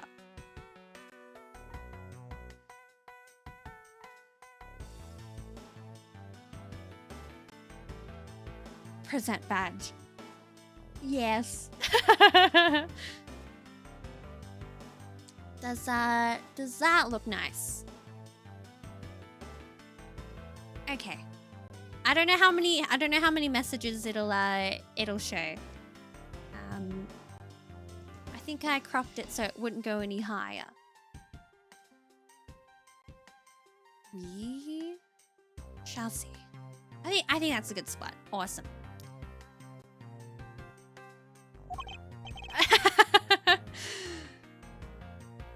That would be very true, Frisbee. I got it first by being older than you, literally. As you wish. Oh, so we really aren't just talking to her. Okay, awesome. So let's take a look at the tea that Gumshoe likes to have. There are some plastic I thought we were looking at the teacup. She will whip you as hard as possible if you said that. You didn't hear it from me, or Miles. There are some plastic bags stacked up on the table. Oh, there's a tea set too. But there doesn't seem to be any sign of a disturbance. Yeah, the table's all neat and tidy. The tea set and plastic bags on top of the table are completely undisturbed. Interesting. Maybe they were super quiet in their scuffle? After all, I didn't hear anything from outside, from out in the hallway, you know. Maybe the plastic bags scattered on the floor are throwing us off. Good thought. Now, let's have a look. I think there's a duffel bag here. There's some stuff in the bag, pal. I suppose this was Mr. Faraday's bag. It's probably the trial evidence I was supposed to collect from him. This is evidence? I'd better not touch it. I'll leave prints on it. Can you just not pay attention to anything you do? Brother, why does he keep roasting him? Detective Bad, do you have any thoughts on the case? Faraday and Rel. It looks like they killed each other to me. Although, there are a few things that just don't seem right. And what would they be? Why don't you try thinking on your own first before you bother me, boy? Now I've been downgraded to just boy? Hey, look, that's what the Kratos in God of War says to his son. So like, I take it. Whoa! What is it, Detective Gumshoe? My TV at home is so tiny compared to this one, pal. Boy. Then perhaps you should purchase a more normal-sized television, like this one. Ooh, let me see here. Wow, this thing is huge!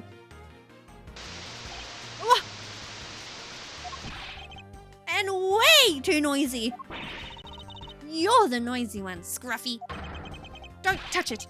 You'll get your fingerprints all over it. But I didn't touch it. preservation of the crime scene is the foundation of detective work. A foundation, huh? Sounds like something the rookie here needs to shore up on. How did it turn on? The TV has been left on. Why are you looking at me like that? It wasn't me. I didn't touch anything. Gumshoe, you do know what will happen to you if you touch something again, right? I won't touch anything. I won't even go anywhere near the TV, sir. And you, get back to your investigation, all right? I was planning to do so anyway.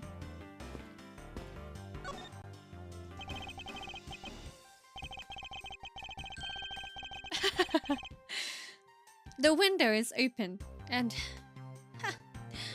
there's a fresh, flowery scent in the air.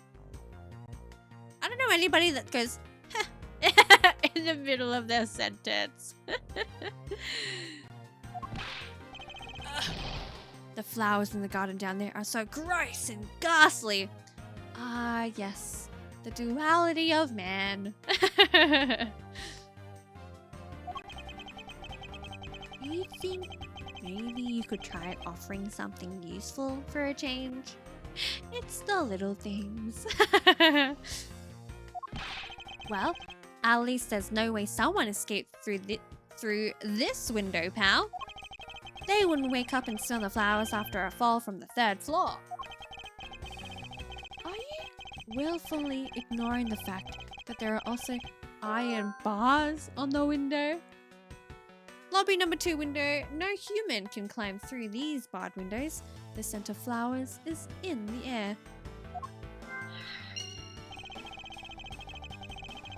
Yeah, I guess there's that too. Either way, no one could get through these windows, right? They thought of everything when they were designing this courthouse. Very nice. Okay, well, let's look at the bodies last. It looks like the sofa is ready to be disposed of. It's so soft. I could sleep for all 25 hours of the day on this thing. How is man getting 25 hours? What does he know that I don't?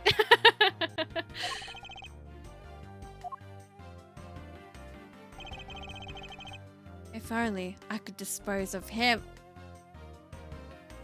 Edgeworth, hello?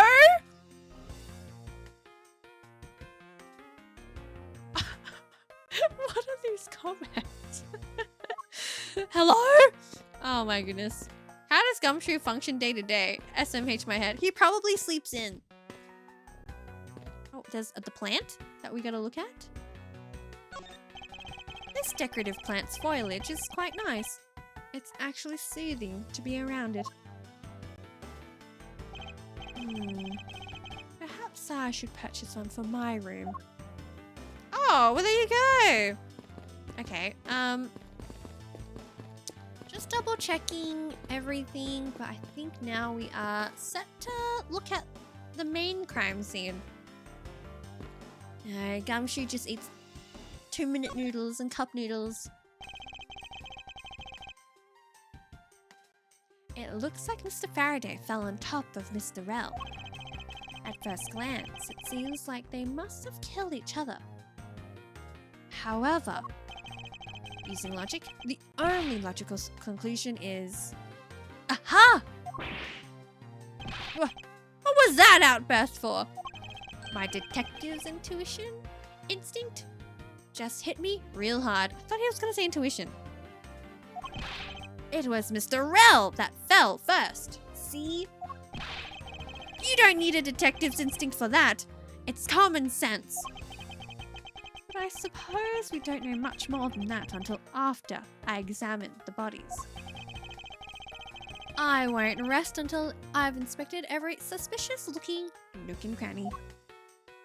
Let's have a look at... Oh, what is this? A mark on his hand? His hand is all black down here. See? I wonder what it could be. If you look closely, this blotching pattern resembles an ink stain. Good job, sweetie boy. You're doing amazing, sweetie. There's an ink stain on Mr. Faraday's left hand. Why is there an ink on such a place anyway? An ink stain? Yes, I usually get ink on my own hand when I use my feather pen. A feather pen? I've never seen one before. Sure you aren't just making it up, pal. I feel like in some form and way, Gumshoe would kind of like low-key gaslight you. Are you sure that's real?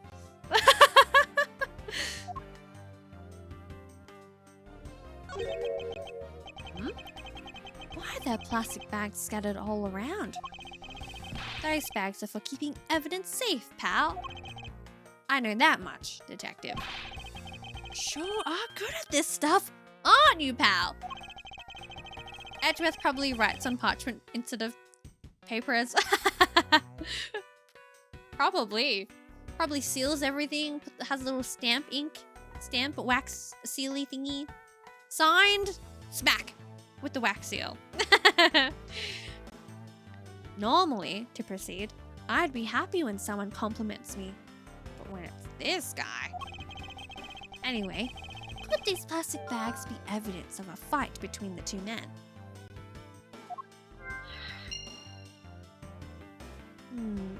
And let's look at this weapon. Looks like Mr. Faraday died while holding the gun in his right hand. So he shot Mr. Rell and then fell on top while still gripping onto the gun? I guess that does seem kind of strange. Huh. I mean, why would Mr. Faraday know how to fire a gun? It's not exactly rocket science. Even I know how to pull a trigger. Although, I doubt I'll ever need to use one. I hope I never have to fire a gun either, pal. But it sure does look cool to hold a gun in your hands. It appears that the police's screening procedures need a thorough review. Anyway, I should just jot down some notes about the handgun in Mr. Faraday's hand. Was Faraday's evidence from embassy staff killing case. It was found in his hand.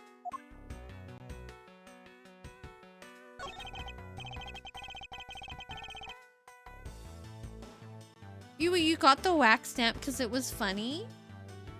What was on the wax stamp? He's so polite. Give him a badge. No!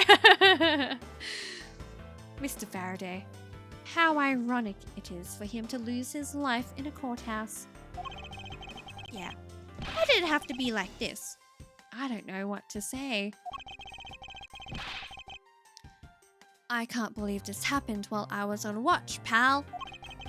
Rather than beating yourself up, you should spend your time continuing the investigation.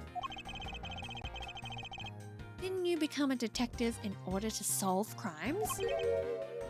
Yeah. To get back to work. Find out the cause of this murder. Right. I'm on it, pal. Alright, the next guy. First, he killed a Cadopian embassy staff member. Then, he was murdered himself. This guy wasn't exactly an angel, you know. Oh? What makes you say that? Well, he's been hauled into the precinct several times for theft and assault, pal. So yeah, he's definitely the type to have committed a murder or two. Well, he did admit to killing Mr. Deedman. Hey, good point, pal. I knew my detective's intuition was telling me something. Detective's intuition? Yep. Do you know about it? It's a special feeling that all We don't have time for this conversation right now. Let's return to the investigation. There we go. At least that's when he said detective's intuition. So from what I can see, I think the knife's the only thing we'll have to examine. Looks like Mr. Rell died with the knife in his hand. There's some blood stuck on it. Then he must have used this as a weapon. Yep, no doubt about it. Was Mr. Faraday carrying this on his personage? Did he bring this as a piece of evidence for the trial? Or did he bring it with a very different intention in mind? I should jot some notes down about it. I believe Faraday brought this as evidence. It was found in Rell's hand.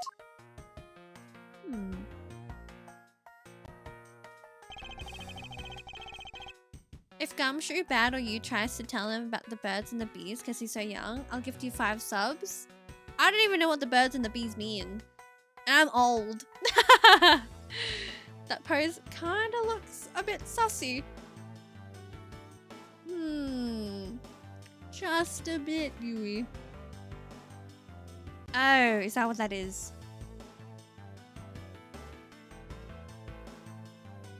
I don't understand the analogy. Don't explain it. Mr. Rell's cause of death was from being shot, correct? Let's continue. That's what we think, but it's hard to tell with him lying face down.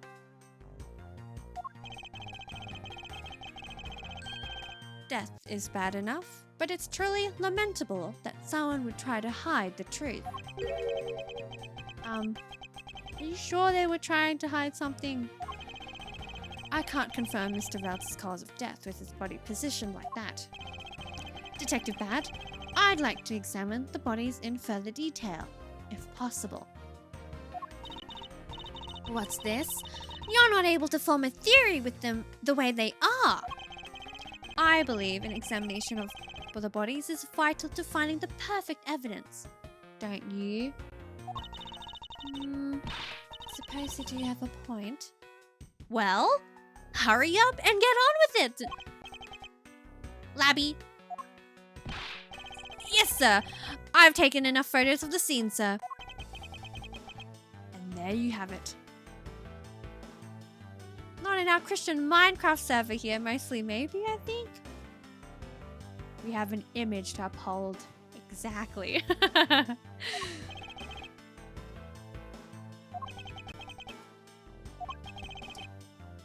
Do you not approve? Of course not. What? Investigation of a crime scene is the work of a detective, so don't touch a thing. Hey, big fella, turn over the bodies for me, will you? Okay. Please forgive me, Mr. Faraday, sir. Gumshoe, do not get emotionally involved. Remember, you're a detective. Yes, sir. Understood, sir. And just like that.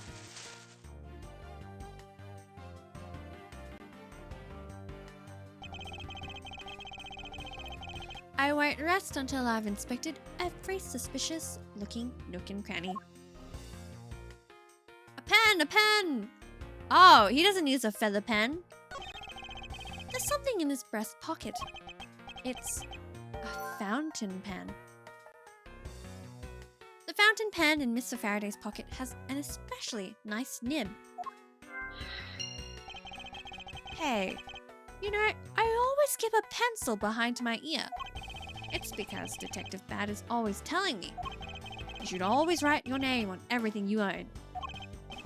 Yes, somehow you do strike me as quite a forgetful individual. There's a knife wound in his chest here, see? I wonder if the wound matches the knife Mr. Rell is holding. Labby. Yes, sir. Verifying now, sir. Make it quick.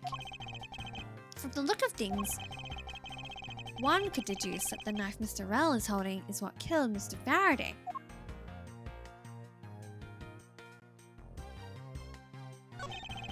Mr. Faraday is holding a gun in his right hand. That's the one Mr. Rel got blown away by, right? Labby, your answer? Yes, sir. We found that the ballistic markings do match that gun. Oh, ballistic markings are the figurative fingerprints a gun leaves on a bullet when fired. Okay, Edgeworth, I don't even know if you needed to say it like that. It was so like, what's the word? He used a lot of words. A lot of flowy words. How will Gumshoe respond? Every gun leaves its own unique ballistic markings. Therefore, by looking at the markings on a bullet, you can tell which gun it came from. Yeah, that's it. Of course. I already knew all about that, pal. Maybe you'd be better off going back to the academy. Eeh! Come on, sir. Cut me some slack, will ya? So the bullet that was fired from this gun is what felled Mr. Rel.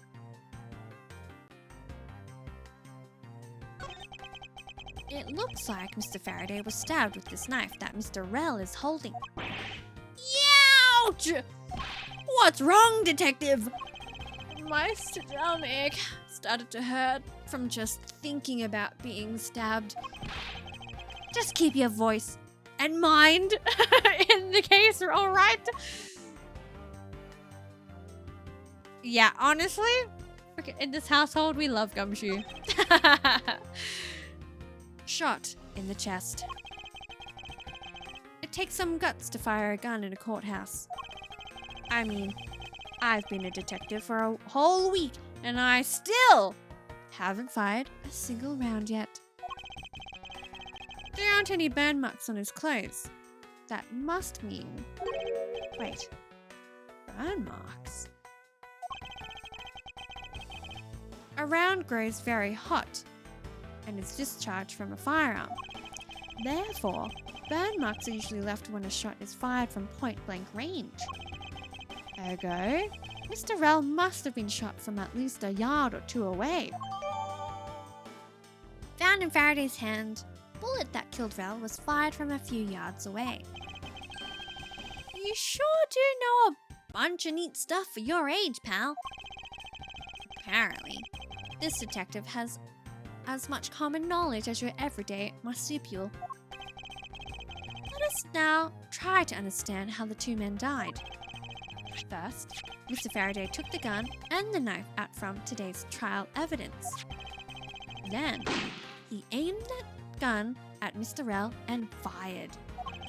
However, Mr. Rel managed to grab the knife and counter Mr. Faraday while being shot. Then, the two men fell together where they stood. Have a good rest of your night, Frisbee. It's good to see you. Thank you for hanging out today. I appreciate you.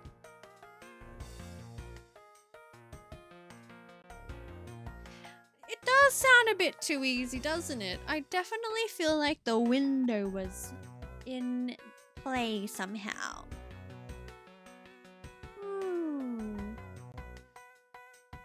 Curious. What if it was reversed? I don't know. I'd expect there to be a bit more blood, right? I don't know. To proceed, Edgeworth says, that is my theory in any case.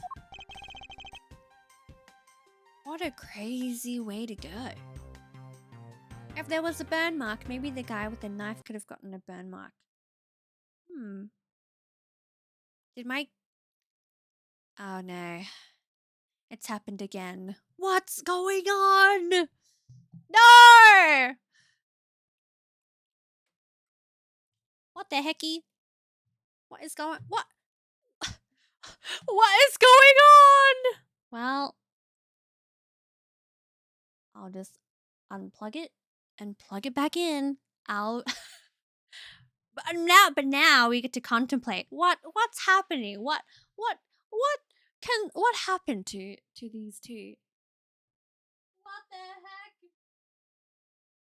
I don't know why this is going on. Please stand by.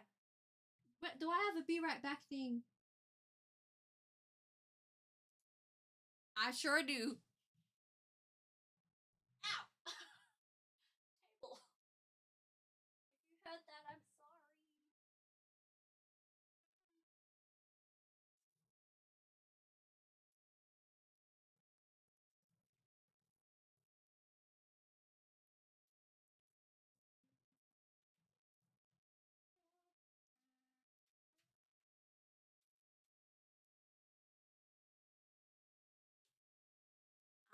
I don't know what's going on. Did I break the game with my logic? I think so, Yui. I don't know what's going on. Maybe. Well.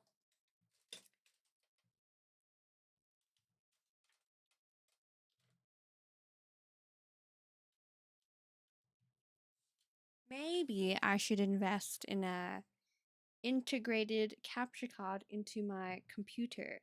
But that's a lot of money. Also, I guess we'll just continue our Ace Attorney music that we were playing before. I want to play. Oh my god, here's Susato's theme. Okay, pause. You just see the abyss.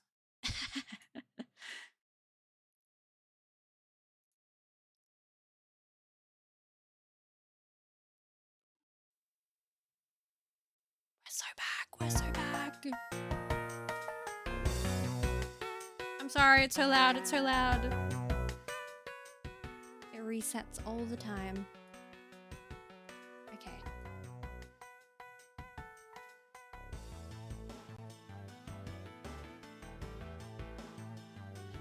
I don't know. I don't know what's going on. But we are so back and much faster than what happened before. What a crazy way to go, he says. Still, something about that explanation just doesn't seem right. Notes pertaining to Byrne, Faraday, and Mackerel. I believe I now have a firmer grasp on what happened here. Let's talk to Gumshoe. Yeah, pal. Oh, nothing. Okay. Do we have to do some logic thinking? I believe so. Okay, well... Oh, pause. Why are the plastic bags scattered all around? Those bags are for keeping evidence safe, pal. I know that much, detective. You sure are good at this stuff, aren't you, pal? Normally, I'd be happy when someone compliments me, but when it's this guy. Anyway, could these plastic bags be evidence of a fight between the two men?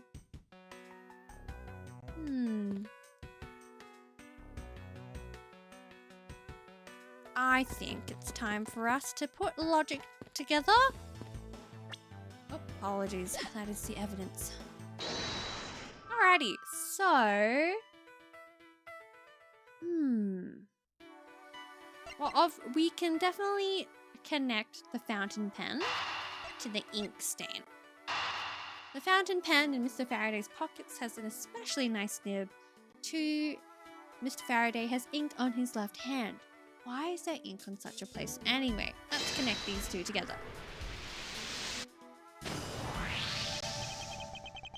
That splotch on Mr. Faraday's hand. I wonder if it might be the ink from his fountain pen. Oh, let's ask the lab guy. Detective Gumshoe, I confirm that the substance on Mr. Faraday's hand is the ink from his fountain pen. I see. Good work. You know, I've always wanted to say that, even if it was just one time in my life. If Mr. Faraday wrote with his fountain pen in his left hand. I think it's fair to assume he was left-handed. It appears that Mr. Faraday's pen is very important to our case as well. Okay, if you say so, pal. Fountain pen used by the left-handed Faraday. Looks like it has a quality nib. And I believe we can combine the neat and tidy table. The tea set and plastic bags on top of the table are completely undisturbed. With the plastic bags? I don't know. I'm not 100% sure. I think this is something we can connect because the plastic bags on the table to the plastic bags during the bag.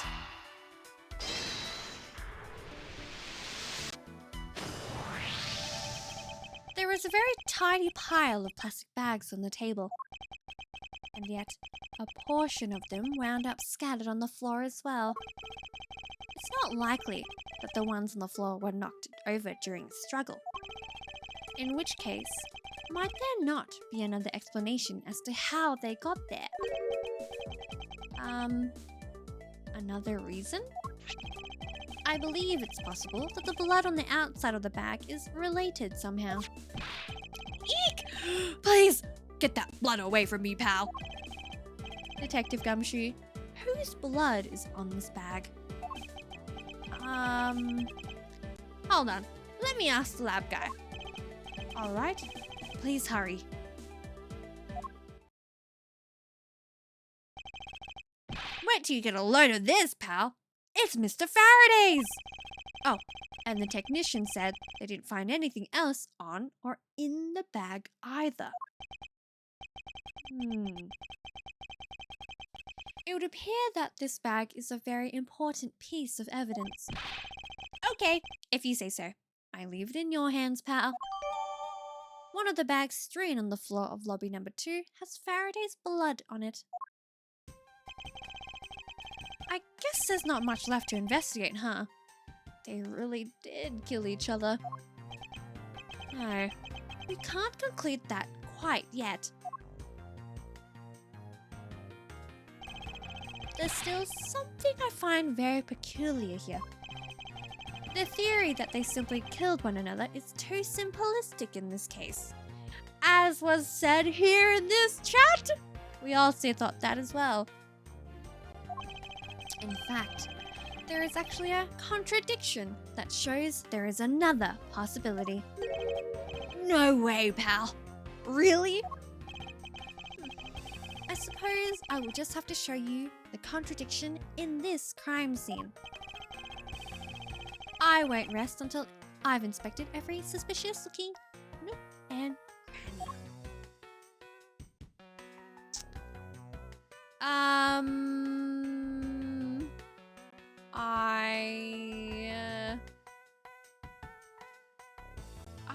Loki? I don't know. Yeah, so I was like, is it the gun or is it, or would it, I think it would be, right? Well, as per Schmitty's deduction and deducing, we'll deduce the gun in the hand. Is this spot somehow connected to any of the evidence I hold? Oh, true, I low-key forget we, like, reverted back to some evidence that we have. With the fountain pen?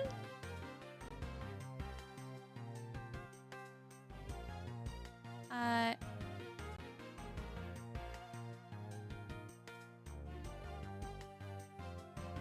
believe so. Present! Eureka! Now we come face to face with the contradiction I spoke of, and it is this! Mr. Faraday used his left hand to write with his fountain pen. Ergo, he is left-handed. And yet, the handgun is in his right hand. Don't you find it odd that the left-handed Mr. Faraday would hold the gun in his right hand? That, lady and gentlemen, is the great contradiction haunting this crime scene. Hey, you're right, pal. That does seem kind of strange. But how could something like that happen? The facts add up to one conclusion, and one alone. Someone else put the gun in Mr. Faraday's hand after he died. Someone else! Plastic bags are scattered on the floor and a gun in the wrong hand. I sense the presence of a shadowy figure behind this case. A person of vile intent who is serious about keeping the truth from us.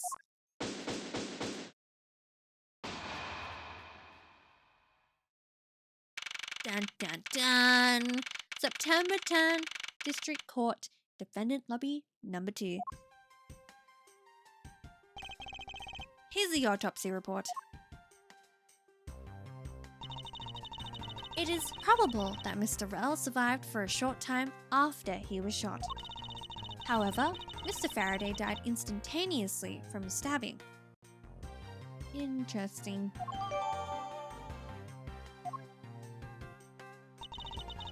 It looks like we now know everything we need to know about this case. Are you sure we know everything? Of course! The incident began with Mr. Faraday attempting to get his revenge. The prosecutor went into a rage from being accused and tried to kill the defendant. But the defendant fought back and they ended up killing each other. It's all very clear and simple. There is absolutely no margin for doubt. Do you really believe that to be the truth?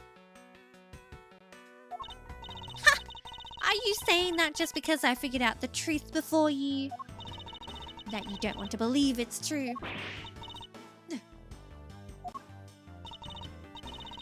It's alright. If you disagree with my argument, then prove me wrong. If there are any contradictions to be found, that is, don't worry, I will. Oh, damn, okay. What happened? Mr. Faraday's death was instantaneous, while Mr. Rell survived for a short time. From this, it is obvious that Mr. Faraday died after he shot Mr. Rell. And Mr. Rell, while on the brink of death, stole Mr. Faraday's knife and stabbed him.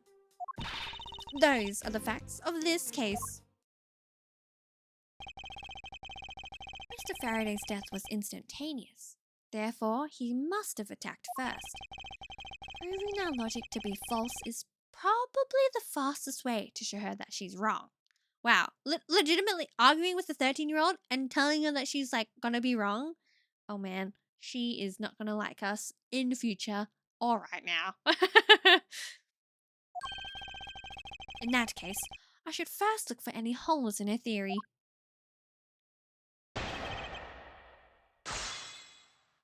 Of course, we're gonna rebuttal every piece of comment that we can. Of course, the time. What is wrong? Help! What's wrong with my capture card?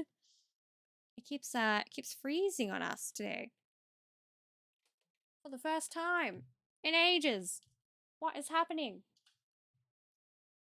Help! Help! Well, I'm gonna close it. We're gonna open it. I'm gonna put it back in, and hopefully that should bring it back up. What is going on? Alrighty. Thank you. Thank you for waiting and for standing by as this is happening. I don't know what's going on.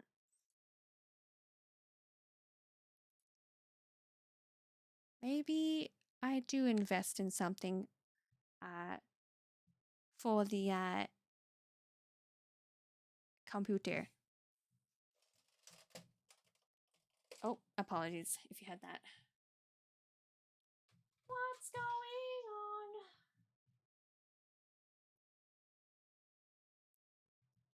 on? Okay, one moment, please. Says my capture card.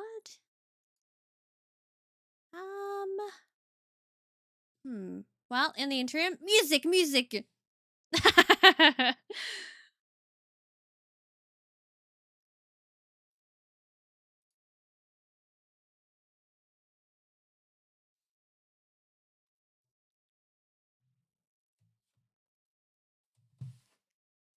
Well, I guess I'm unplugging it and plugging it back in.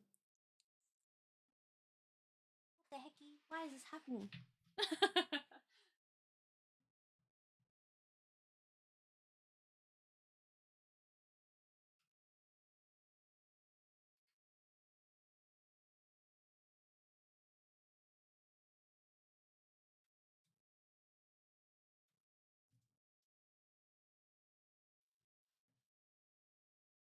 Okay. I hope that worked. Why is this being so rude to me? Okay, we are back. And the sound is so loud. I gotta, yeah, I'll figure out. I'll try to figure out why it's freezing so much.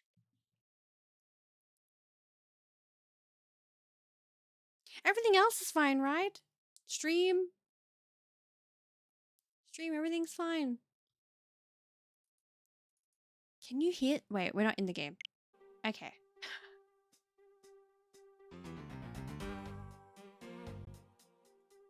Awesome. We are so back.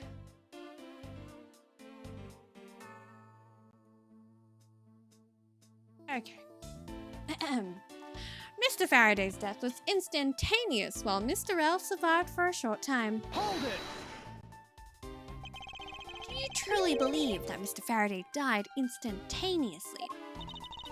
I have the murder report right here. Mr. Faraday died instantaneously of shock due to being stabbed in the chest. There.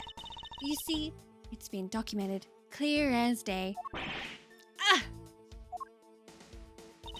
From this, it is obvious that Mr. Faraday died after he shot Mr. Rell. Hold it! Mr. Faraday shot Mr. Rell before he died. Do you have any basis for that statement? Your foolishness has no end, does it? Now, I hate to repeat myself. However, Mr. Faraday died instantaneously. That's all the basis I need. Alright? So, if Mr. Faraday died instantaneously, then he must have attacked Mr. Rell before being stabbed. You're finally beginning to catch on, I see. And Mr. Rell, while on the brink of death, stole Mr. Faraday's knife and stabbed him. Hold it!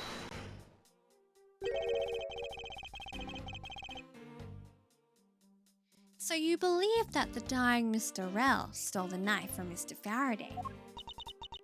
Mr. Rell became desperate as he did not want to die. Human beings can do amazing things when they are put to the test.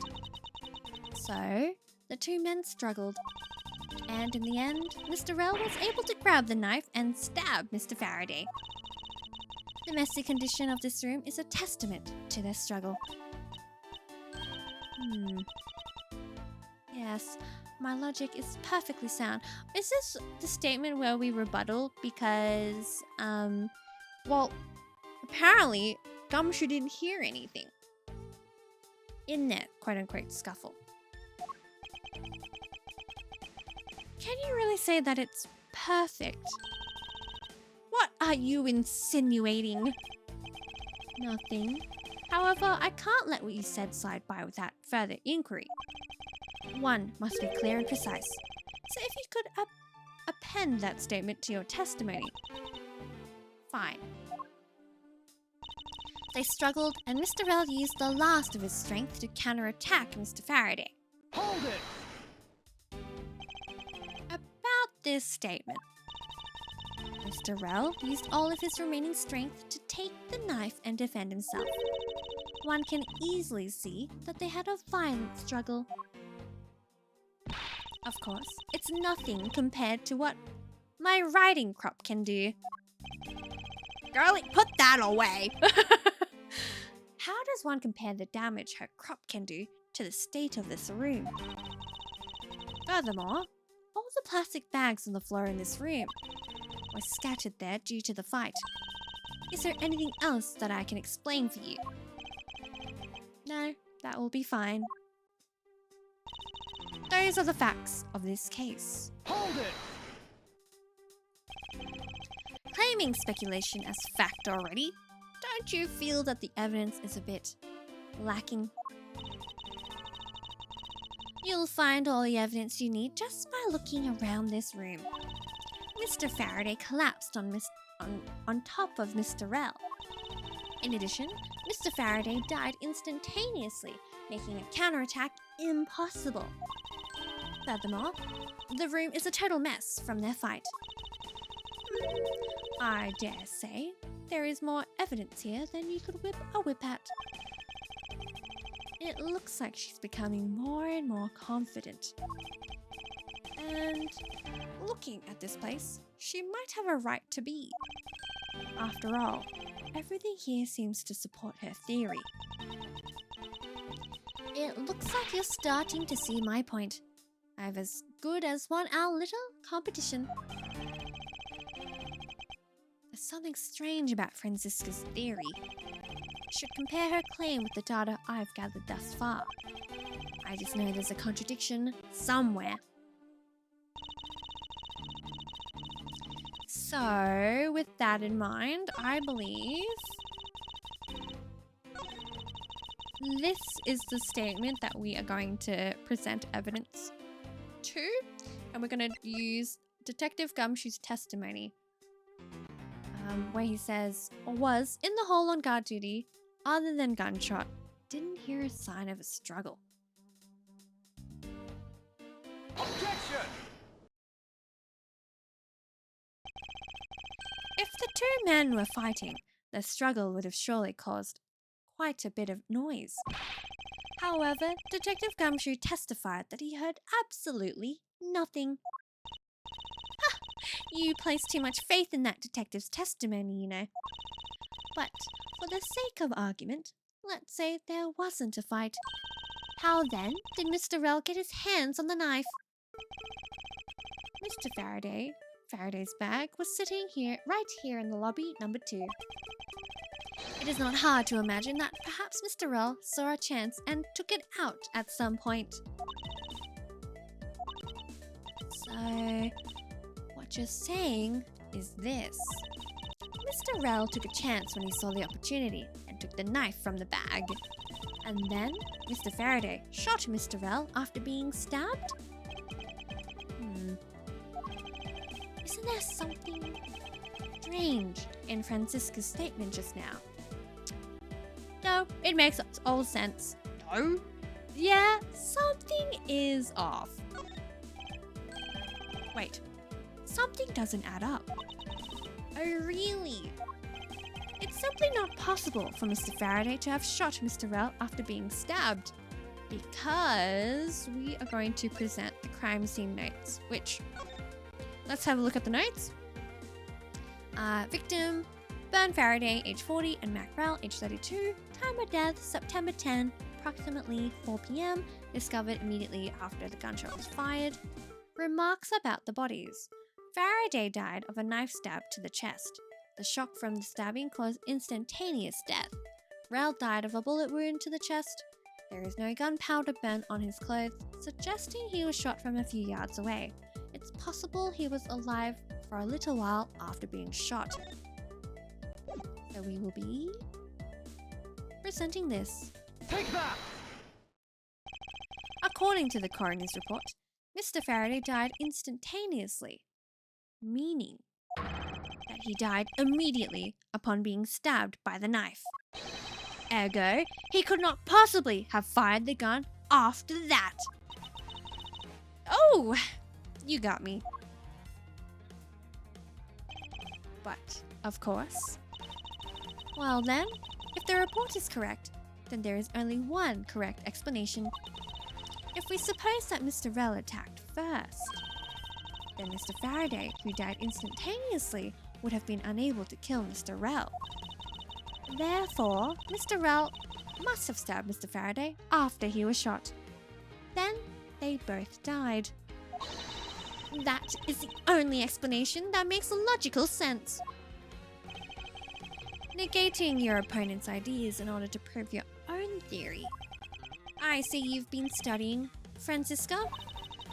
I just wanted to explain it to you as simply as possible, before you foolishly propose a foolish theory that only a foolish fool like you could. How naive of you to believe that only your opinions are valid. Oh my god. And still expect to discover the truth that the crime scene offers you. Nuh-uh-uh, Francisca. Nuh-uh. You've still got a ways to go. What are you talking about? Are you saying there's a flaw in my logic? Mr. Faraday died instantly. Bro, Mr. Edgeworth needs to stop roasting. Holy moly. Foolishly fooled by foolish fools. You fool! And the fact that he did is what gives rise to the contradiction in this scene. The contradiction here in this crime scene is the order of events, the order the bodies fell, or the evidence bag's location. The answer to this, my dearest, is the order the bodies fell. Let me get this straight. What you are arguing is this. Mr. Faraday took the gun from his evidence bag and shot Mr. Rell. Then, the wounded Mr. Rell found an opportunity to take the knife and strike back. Upon being stabbed, Mr. Faraday died on the spot, and Mr. Rell died thereafter. If that's the case, then how do you explain this? Take a good look at the order in which the bodies are piled. No! Yui, I think your idea was right. Mr. Faraday's body is lying on top of Mr. Rells's. Therefore, Mr. Rell must have died before Mr. Faraday. Impossible! Yes, I agree that it seems strange no matter what angle you approach it from. Which means that the real mystery behind this... No, not so fast, Miles Edgeworth! Before we proceed, we were about to say, which means that the real mystery behind this crime scene that we must solve is... What now? I simply think you ought to think a bit more outside the box. And that's even clearer now than the incident. Now that the incident started with Mr. Faraday's murderous intent. She sure bounced back quickly.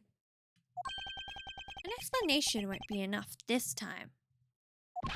It's going to take some very decisive evidence to prove her wrong.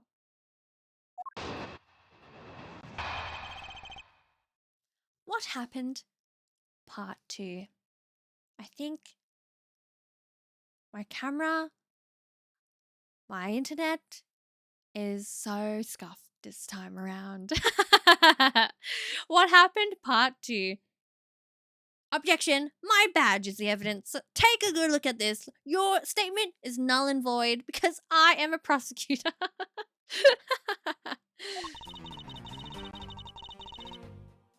It was just chance that Mr. Faraday's body fell on top on Mr. Rell's. The two bodies fell into a pile, which indicates that they attacked each other at the same time. And you are not one karma! True. It doesn't really matter to proceed in the slightest that they fell in the opposite order. I think it would. I just know that Francisca's explanation isn't absolutely correct. All I have to do is find a hole in her logic. Once I do, I can then present her with the evidence that proves the contradiction. That would make her truly angry. She would, honestly... How does she... She probably goes to sleep seething at night.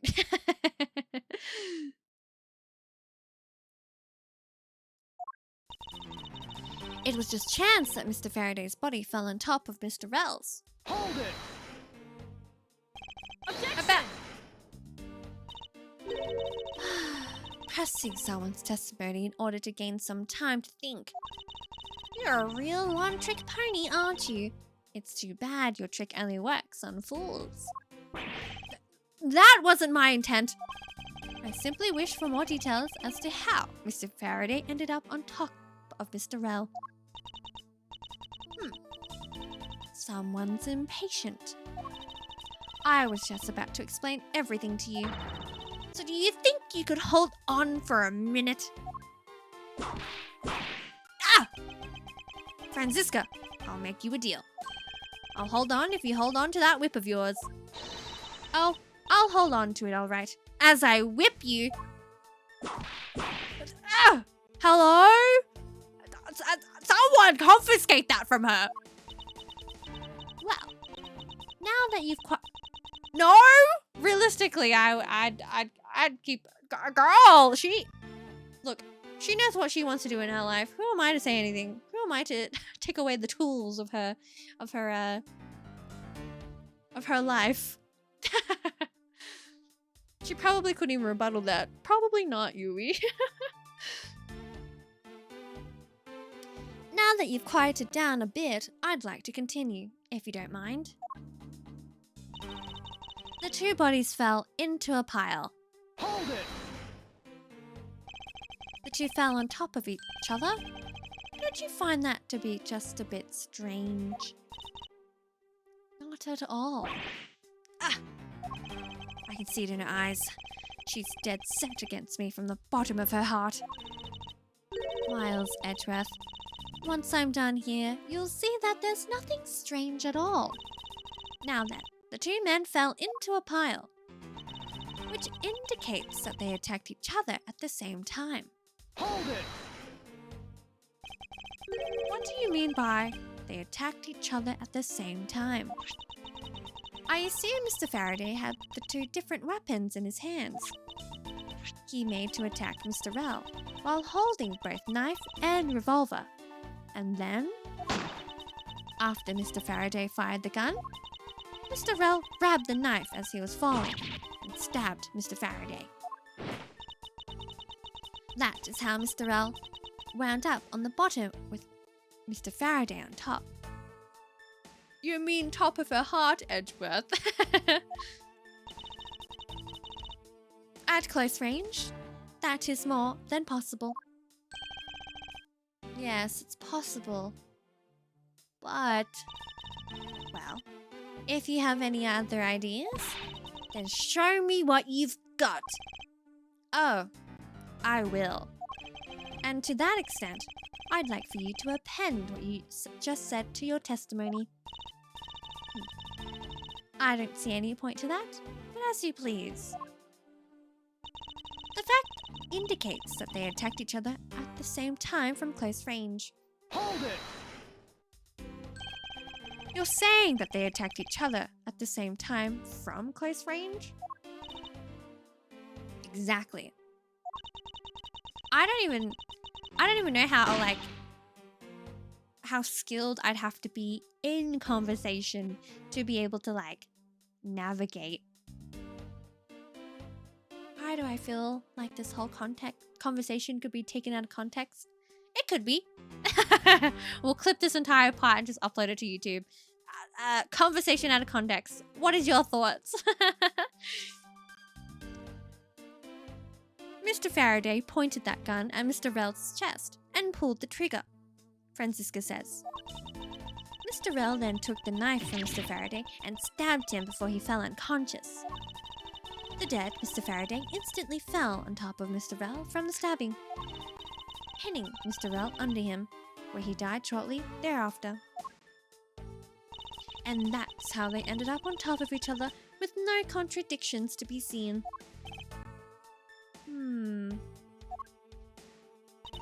It It really doesn't matter in the slightest that they fell in the opposite order. Hold it! Do you really believe they fell in the exact opposite order in which they attacked? Miles Edgeworth, you're not listening to a word that I'm saying! Ah! They both attacked each other at the same time, and Mr. Rell fell first by chance, leaving Mr. Faraday to just happen to fall on top of him. Then, Mr. Rell died shortly thereafter, pinned underneath Mr. Faraday. That's how it happened. So the two men attacked each other, with Mr. Rell randomly falling down first. The fact that the order that they attacked each other in varies from the order they fell in.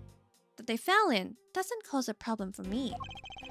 However, there's definitely a certain aspect that I'm having trouble swallowing. I believe the new statement that Franziska gave us is where we'll need to present evidence. Because we have evidence that says that the gun would have been shot from a few yards away. Right? Here we go. Bullet that killed Rell was fired from a few yards away. So we're going to present this. Objection! Nuh-uh-uh. So you believe they killed each other at close range? Sorry, but that's impossible. Just as it is written in the crime scene notes. The firing of the handgun did not leave a gunpowder burn on Mr. Rell's clothes. Therefore, Mr. Rell and the gun must have been separated by a distance of at least 2 or 3 yards. Ah! Yes, this is by far the biggest contradiction. The two bodies are piled up on each other, yet the gun was fired from a distance. What if the gun was fired from the window?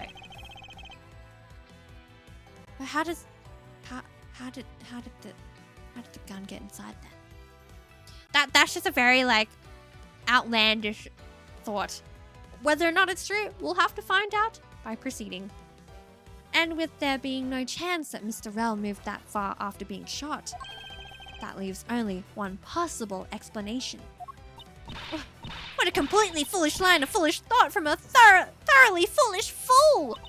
If I'm not right, then who was it that made the first move with the intent to kill, huh? Who? The person that attacked first with murderous intent. That would be neither man. I'm deducing here. Here in this room, contradictions appear no matter which man we claim attacked first. Thus, there can only be one explanation. There was a third person here.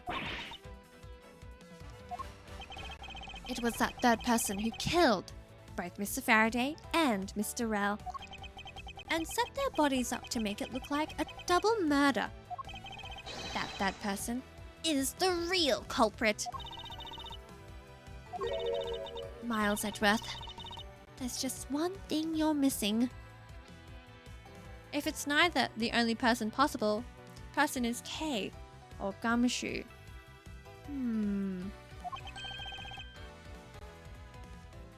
Evidence, correct? What if it's you? She was standing outside. And I believe like her motive, if anything, would be, I was gonna say for the I don't even know. Actually, for her sister? I'm assuming CCU was her sister. In the newspaper article. But I digress. Exactly, says Franziska. Everything you've said up until now is nothing but a story played out in your head. However, This is where the real test begins. Can you prove that there was a third person involved in this crime? Of course. You can? If a third person was truly here, that fact would resolve the glaring contradiction. The proof that this has all been a setup, made to look like they killed each other. I'll present it and lay bare the final piece of the puzzle that's not yet in place. What is this piece of evidence that proves there is a third person involved? Of all the evidence we have, by process of elimination, it can't be this, can't be that, can't be the handgun, can't be the pen, fountain pen, can't be the pen, can't be the crime scene notes, can't be the knife, so it's gonna be the plastic bag. How did a bag of Mr. Faraday's blood come to be? Take that! The gun in Mr. Faraday's hand and the plastic bag with his blood in it. Pause. We can examine this? I didn't realize we could, so we might as well examine it now. This blood here is from Mr. Faraday, but there are no other clues to be found. Which begs the question, do I need to put this bag inside another bag in order to preserve it as evidence? Yeah. Okay. These two items point to the presence of a third person. How so? Recall Detective Gumshoe's testimony. I was in the hallway the whole time, but I didn't hear a single peep of a struggle. If there wasn't a struggle in this room, then there shouldn't be any plastic bag on the ground. Plastic bags on the ground. Meaning that someone else must have deliberately scattered them around. Do you not see the possibility in this? Disregarding the gun for the moment, there's a high probability of blood splatter when a knife is used on a person. This is what I was saying. I was like, there's no additional blood. If the culprit held the knife with the plastic bag around... Oh! I didn't even think this far. Oh my god. They could use the bag to catch any blood splatter from when they withdrew the knife. Then, by spreading a few more plastic bags around, mixing the bloody one in with them, and arranging the room to make it look like there was a struggle between the two, they were able to conceal their presence. Ah!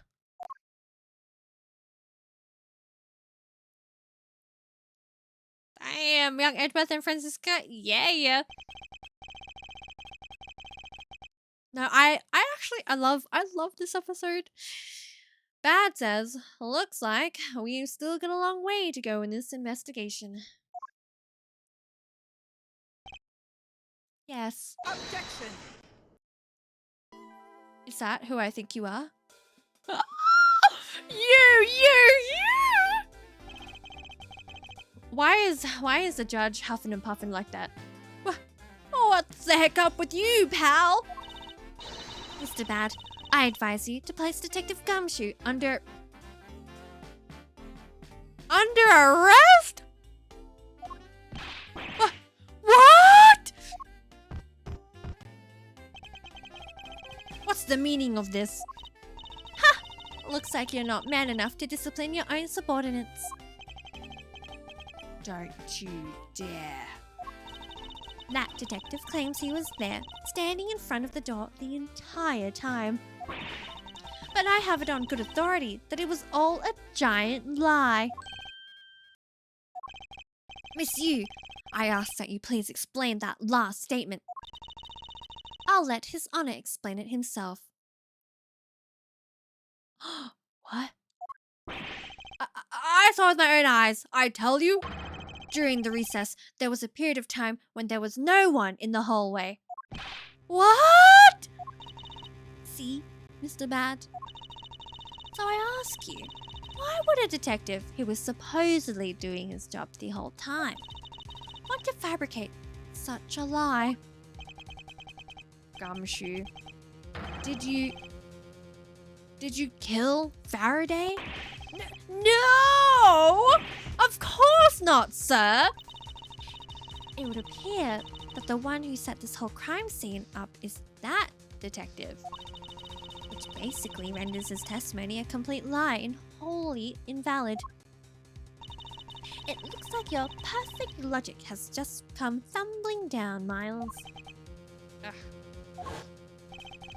I was in the hallway the whole time, but I didn't hear a peep of a struggle. What if he was like behind the vending machine, therefore like the judge didn't see him?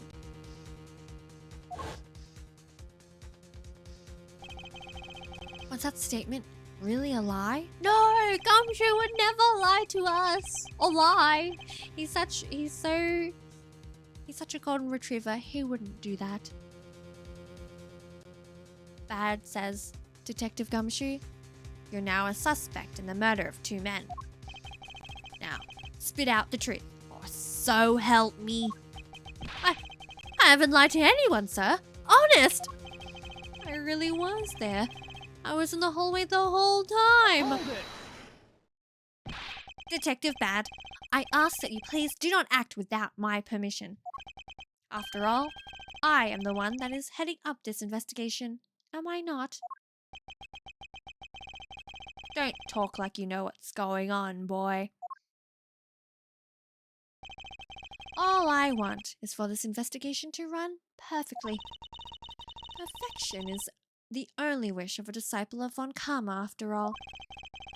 Therefore, before you take Detective Gumshoe into custody, I'd like to set the record straight on something. And what's that? What should I ask Detective Gumshoe about?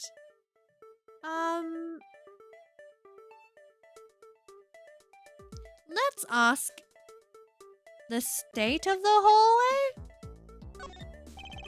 Detective Gumshoe, I take it that no one else was in the hallway at any time, correct? Huh? Of course not, pal. You're being awfully defensive. Might you be hiding something from me? Watch your mouth, pal. You can't go around saying stuff like that about me without any evidence. I suppose you're right. I have no evidence at this point. Miles Edgeworth, how can you be losing a battle of wits with this detective? You're a disgrace. Whoa, chill out. Maybe I should ask something else. Well, let's ask him why he wasn't in the hallway. Detective Gumshoe, why were you missing from the hallway for a span of time? Look, pal, I said I was there the whole time, okay? But there is a testimony against you. Miles Edgeworth, why are you wasting our time with a completely useless question? The only logical reason as to why he was absent is he was busy committing the crime. Anyone who says otherwise is a fool. Maybe I should ask about something else. So, well, let's ask then to proceed. Motive? What was the motive for the murders? I suppose there's one thing I'd like clarified. Is Detective Gumshoe's motive for committing this crime? Motive, huh? Gumshoe? You got a grudge against Faraday or anything? No, sir! Not me! Not a single bad thing against Mr. Faraday, sir. Is that a fact? Objection! You really have a problem with lying, don't you, Detective Gumshoe? I'm telling you, I am not lying! The more unnatural you act, the more suspicious you become, you know. If you want a motive, Edgeworth, I have one for you, right here. Could you please share it with us? However, be forewarned that I won't hesitate to object the flights of fancy, because all I'm interested in is the perfect explanation. You're serious, aren't you? Fine. You amuse me, so I'll humor you with a little courtroom practice. Oh, yay! Oh my god, this is what I wanted. I've been watching too many crime dramas and podcasts. Honestly, it's all coming together, Yui. Let's listen to Gumshoe's motive. It was about a week ago. I saw the detective get chewed out by a livid Faraday in front of the precinct. He stood there super pale as Mr. Faraday yelled, "That's a salary cut for you, you nitwit!" A brand new detective suddenly getting his salary cut. That's reason enough for a grudge. Well, how's that for the perfect explanation? You totally misunderstand me, pal. No matter how mad I get, I could never hold a grudge. Oh, Gumshoe, my god. Wait, that's so sweet. They're so good though when you have no good movies or TV series to watch on stream. That's true. I think I have to definitely get into like podcasts. I don't know. I haven't really gotten into podcasts before. I have a lot of K-dramas to watch though. They keep me occupied for a long time. I digress. Quiet, says Bad. We can't trust anything you say. Sir. There's something wrong with the motives she proposed, per se. But there are some gaps in her logic that need to be filled in. This uses perfect explanation. May not be so perfect at all. Rebuttaling time. It was about a week ago. Hold it! A week ago? Then you and Detective Gumshoe are acquaintances? No way. I only met him in person today. Then how did you know about Detective Gumshoe? Oh, I've seen him around before. Right? Perfect. Protect your boyfriend! I saw the detective get chewed out by a livid Faraday. Hold it! Mr. Faraday was upset. Yeah, you know what else? Mr. Faraday isn't exactly known to get angry often. But he was totally beat red in the face. And the offending detective just stood there, pale as a ghost, like he was about to die. Just like the face he's making now, right? I'm completely innocent, I tell you. The poor man.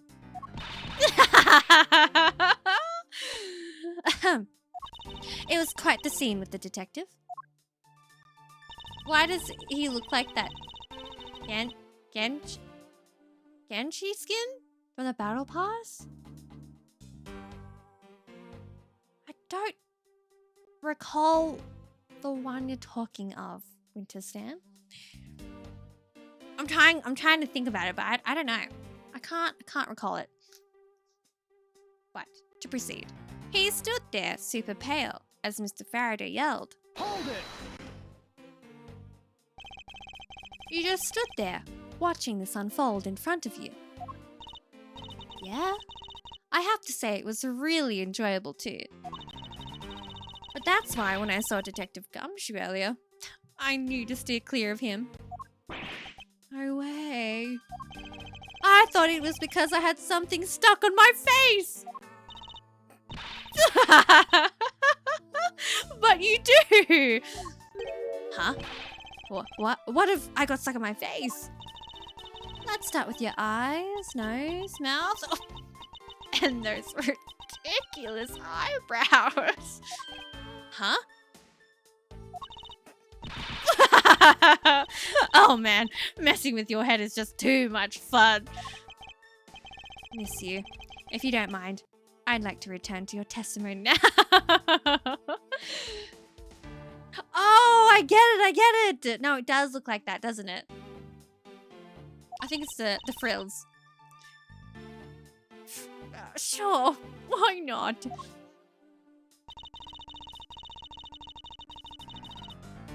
Part of me was like, are you saying Genji or Genshin?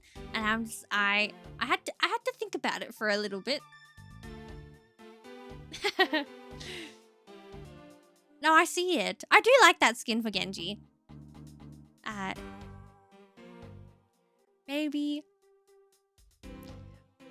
I'm just very whimsical in the fact that I like the prince and the princesses type of themes. But I digress. Because we're going to press the statement where she says, a brand new detective suddenly getting his salary cut. That's enough reason for a grudge. Hold it! To cut a new detective's salary right off the bat like that. I'm not really familiar with the way you guys relate, but is that a common practice? Speaking of cutting my salary, didn't you threaten to do that to me earlier too? I suppose I did. It's only natural to cut a worthless detective's salary down to their actual worth. Franziska! Wait, she's ruthless as heck! Damn. There is no sugarcoating with Franziska. If you're her friend, you better have some tough skin. My father can even fire anyone, new or old, with a snap of his fingers. Legit! Coming from a 13-year-old, I think I'd cry. She's low-key the class bully, but also just like the hero, because she'll talk down anybody and, whip them. Hello? She doesn't even know what working is or a wage, right? Do you think that may be the reason, and that's reason enough for detectives to hate you people? Well, I guess they really shouldn't cut people's pay. Detective Bad, don't tell me Mr. Von Karma cut your salary earlier. Oh no. Oh no. European rich people kids are built different. God, I wish I was prosperous in money. Well, how's that for the perfect explanation? Hold it! You call your explanation perfect? It's not to your liking. Unfortunately for you, it's just not up to my standards. Oh, is there something you want me to clarify in that case? What should I do? Should I raise an objection? Yes, we will raise an objection. Alright, if you could clear this one thing up for me. How Mr. Faraday was killed, motive for killing Mr. Rell, Faraday and Gumshoe's relation. Well, there was nothing noting about the motive. I understand Detective Gumshoe's potential motive for killing Mr. Faraday. However, what about his motive for killing Mr. Rell? His motive for killing Mr. Rell? Like I would know. If there was no clear motive for both of the murders, then I doubt this incident would have occurred. Wouldn't you agree? Is there anyone else who might have had a grudge against either of the two men? Or should we look into that ourselves? Oh, in that case, I have absolutely no idea. What? But that's impossible. She must know something. Wait. Can you please not glare at me like that? It makes me laugh. I didn't even do anything, and you're already laughing anyway! Well, anyway, the way I see it, as long as he had a motive to kill one of the two, this crime would have played out the way it did anyway. Oh, would you care to explain your logic? And this time, please try to provide a truly perfect explanation. Perfect this. Perfect that. Stop being so uptight, or is that a requisite trait for being a Von Karma? Miles Edgeworth, I demand that you shut this rude woman up! I wish you'd both be quiet for just 1 second. Oh well, I guess I'll just have to explain it to you kids. You're literally like 22. You're right? Pause. How old she? Yeah. Oh my days. They make 22 like, oh, I'm old. Well, let's listen to this next argument to cross-examine. Motive to kill the men. There's no one out there with a motive to kill both Mr. Faraday and Mr. Rell. All you really have to establish is that someone had a grudge against one of the two men. Mr. Rell, who happened to be there, became a witness to Mr. Faraday's murder. Therefore, he was killed out of necessity and set up to look like they had killed each other. I wonder if that's really true. Is there no one out there with a grudge against both men? I should take another hard look at the evidence for this morning's case. The second KG-8 incident, as people are calling it, involving an embassy staff member, and the two men who both wound up as suspects in the case. Is there someone else I'm overlooking who is somehow related to them? You're looking smack bang at her.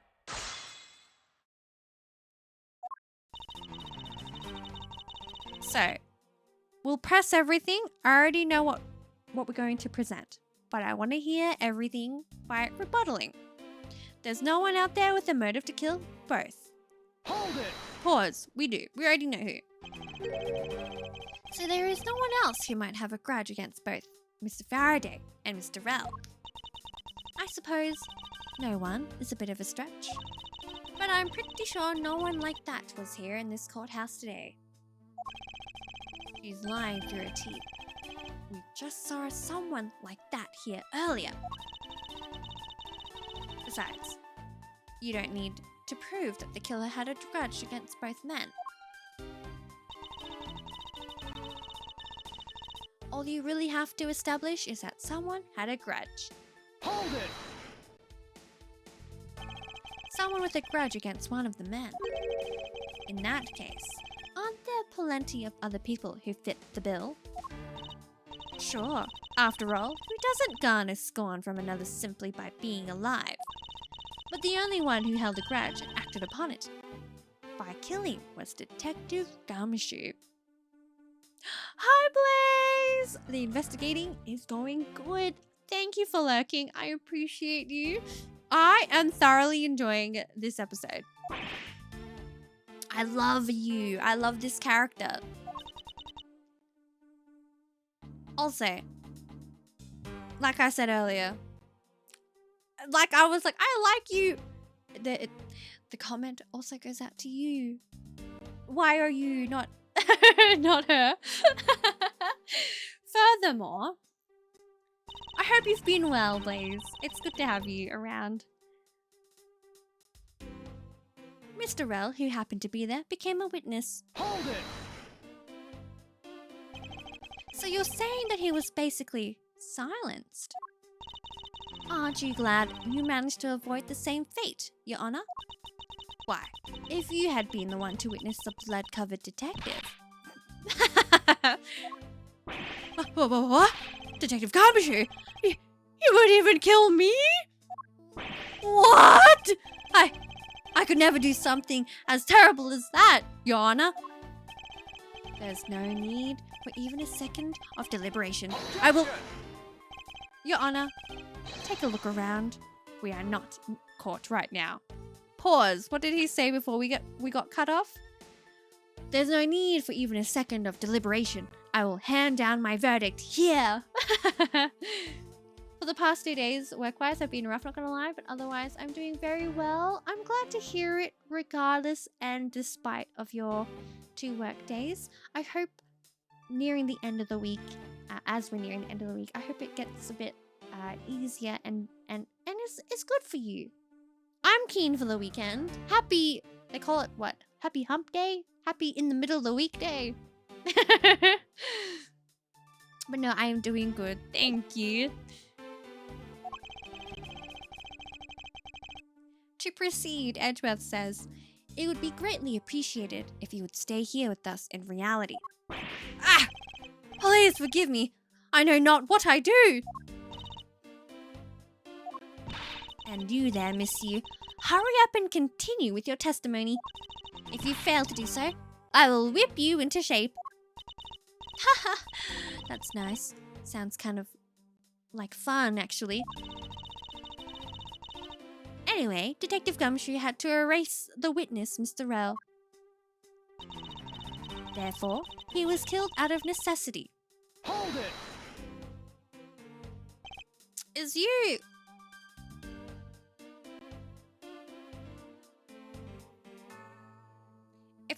If you're thinking what I'm thinking about Francisca's commentary, are you thinking what I'm thinking, B1? I'm not gonna say it. Says Edgeworth.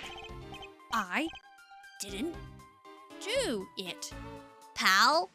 No hard feelings, but I don't think we can take the word of a criminal seriously.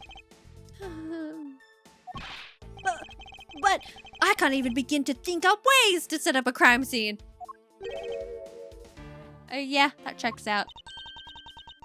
I suppose you do lack the necessary tactical mind required to do such a thing. Oh my goodness. I feel like low-key, that'll be my next roast. You do lack the necessary tactical mind. I'm gonna screenshot that so I don't forget it. Why do you have to kick a man when he's down, Bal? You shouldn't put yourself down, detective. You're a big boy. I bet you thought it all up. I bet you thought it up all by yourself, right? Yeah, that's right. And I worked real hard at it too. No! Gumshoe! Be quiet! Oh dear. I think this proves one thing about the detective. He has the mental acuity of a worm. Oh my god. Half of these like comments I've never, they're better than what I could ever come up with for a roast. Holy moly. Can you can you imagine? You just beef with somebody online and then you write down you have the mental acuity of a worm. And then oh my days. I have to admit, her explanation makes sense.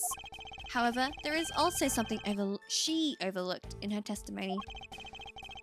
I should present that piece of evidence and see if I can't make her see the truth. Me too, Schmitty. One of these days, we'll be able to. Now, like I said at the very beginning, we already have evidence for this, and it's going to be the KG8 incident overview. And I'm going to present it right here and right now. Objection! Monsieur, I believe there is someone you overlooked in making your statement. Or rather, is it because you'd rather not bring this person up? What do you mean? We are looking for someone with a reason to kill both Mr. Faraday and Mr. Rell. I can think of at least one person that fits the bill. He was a suspect in the original KG8 incident and a member of the Cadopian Embassy staff, Mr. Manny Cochin.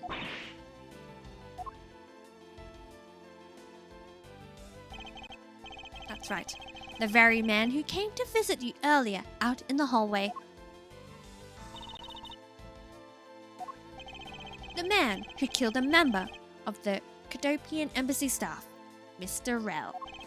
And the man who was the lead prosecutor of the KG8 incident, Mr. Faraday. telling me that Mr. Cochin has no reason at all to kill both of these men? Well, I suppose he might have a reason or two. You covered for me, pal.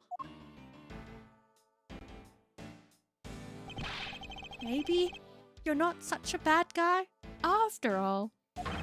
Don't get ahead of yourself. You're still a suspect. Make no mistake about that. The perfect evidence, the perfect testimony. These are the only things I wish to hold. But I didn't do it! You will stay under my authority and go investigate Mr. Manny Cochin for me. And remember, I will not be very forgiving should my— Hold it! You want to investigate Cochin? You'd just be wasting your time, says Bad. Let's have a look at what we were going to say before we got interjected. I will not be very forgiving should any of this leak out.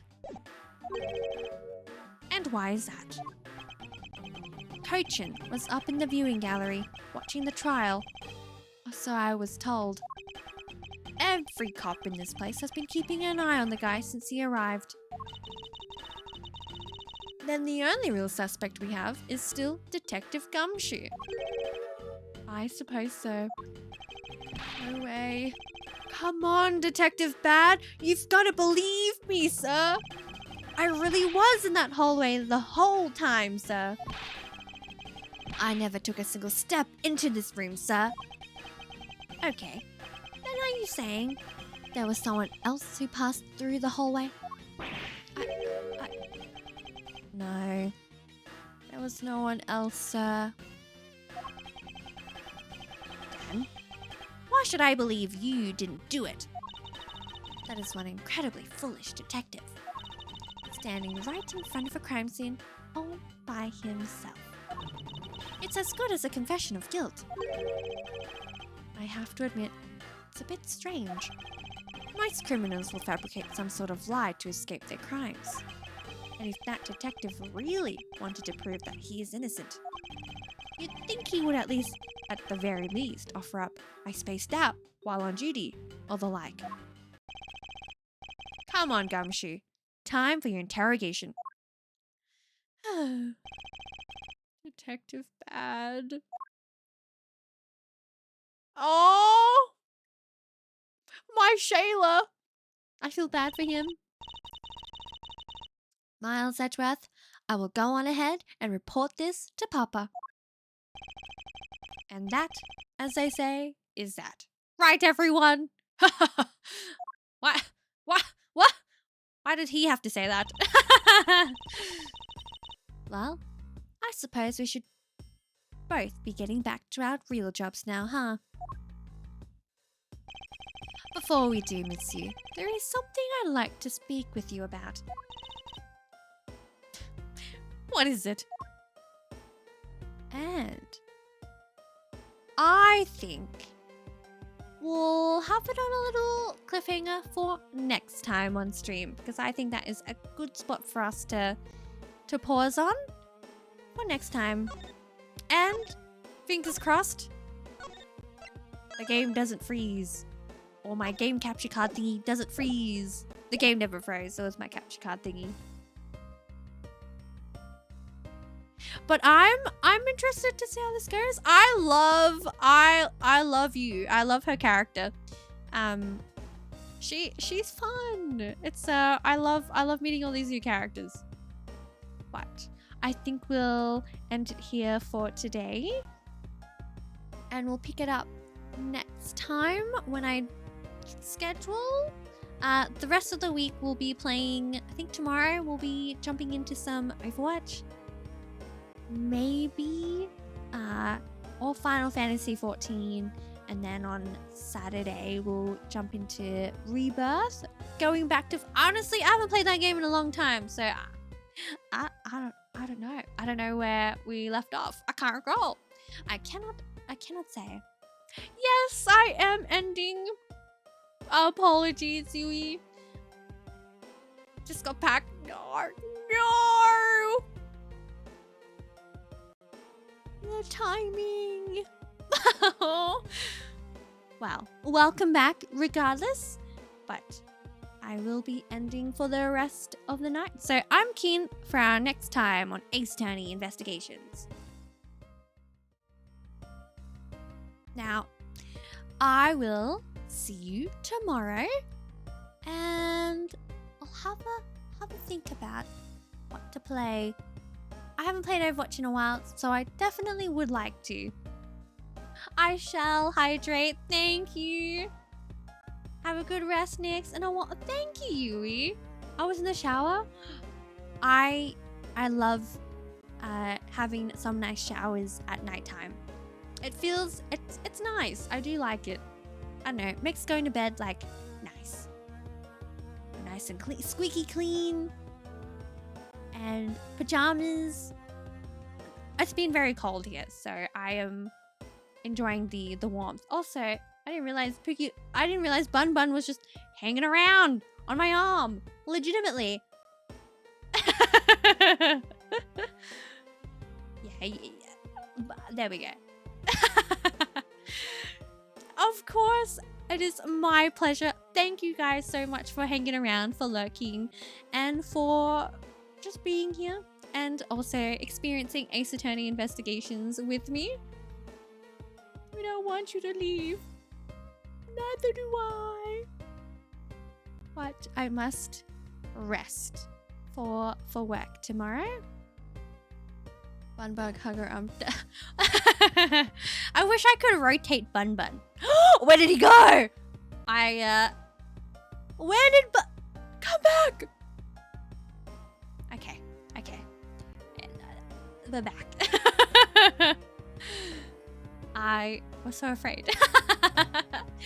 No, but until next time, I'll see you in the next stream. Have a wonderful morning, afternoon, evening, wherever you are in the world. You are the best. I appreciate you and the company. Thank you so much for supporting me. Have a great Thursday, as well as for those that are now in the Wednesday time zone. Goodbye. Goodbye. Good night. Sleep well and sweet dreams.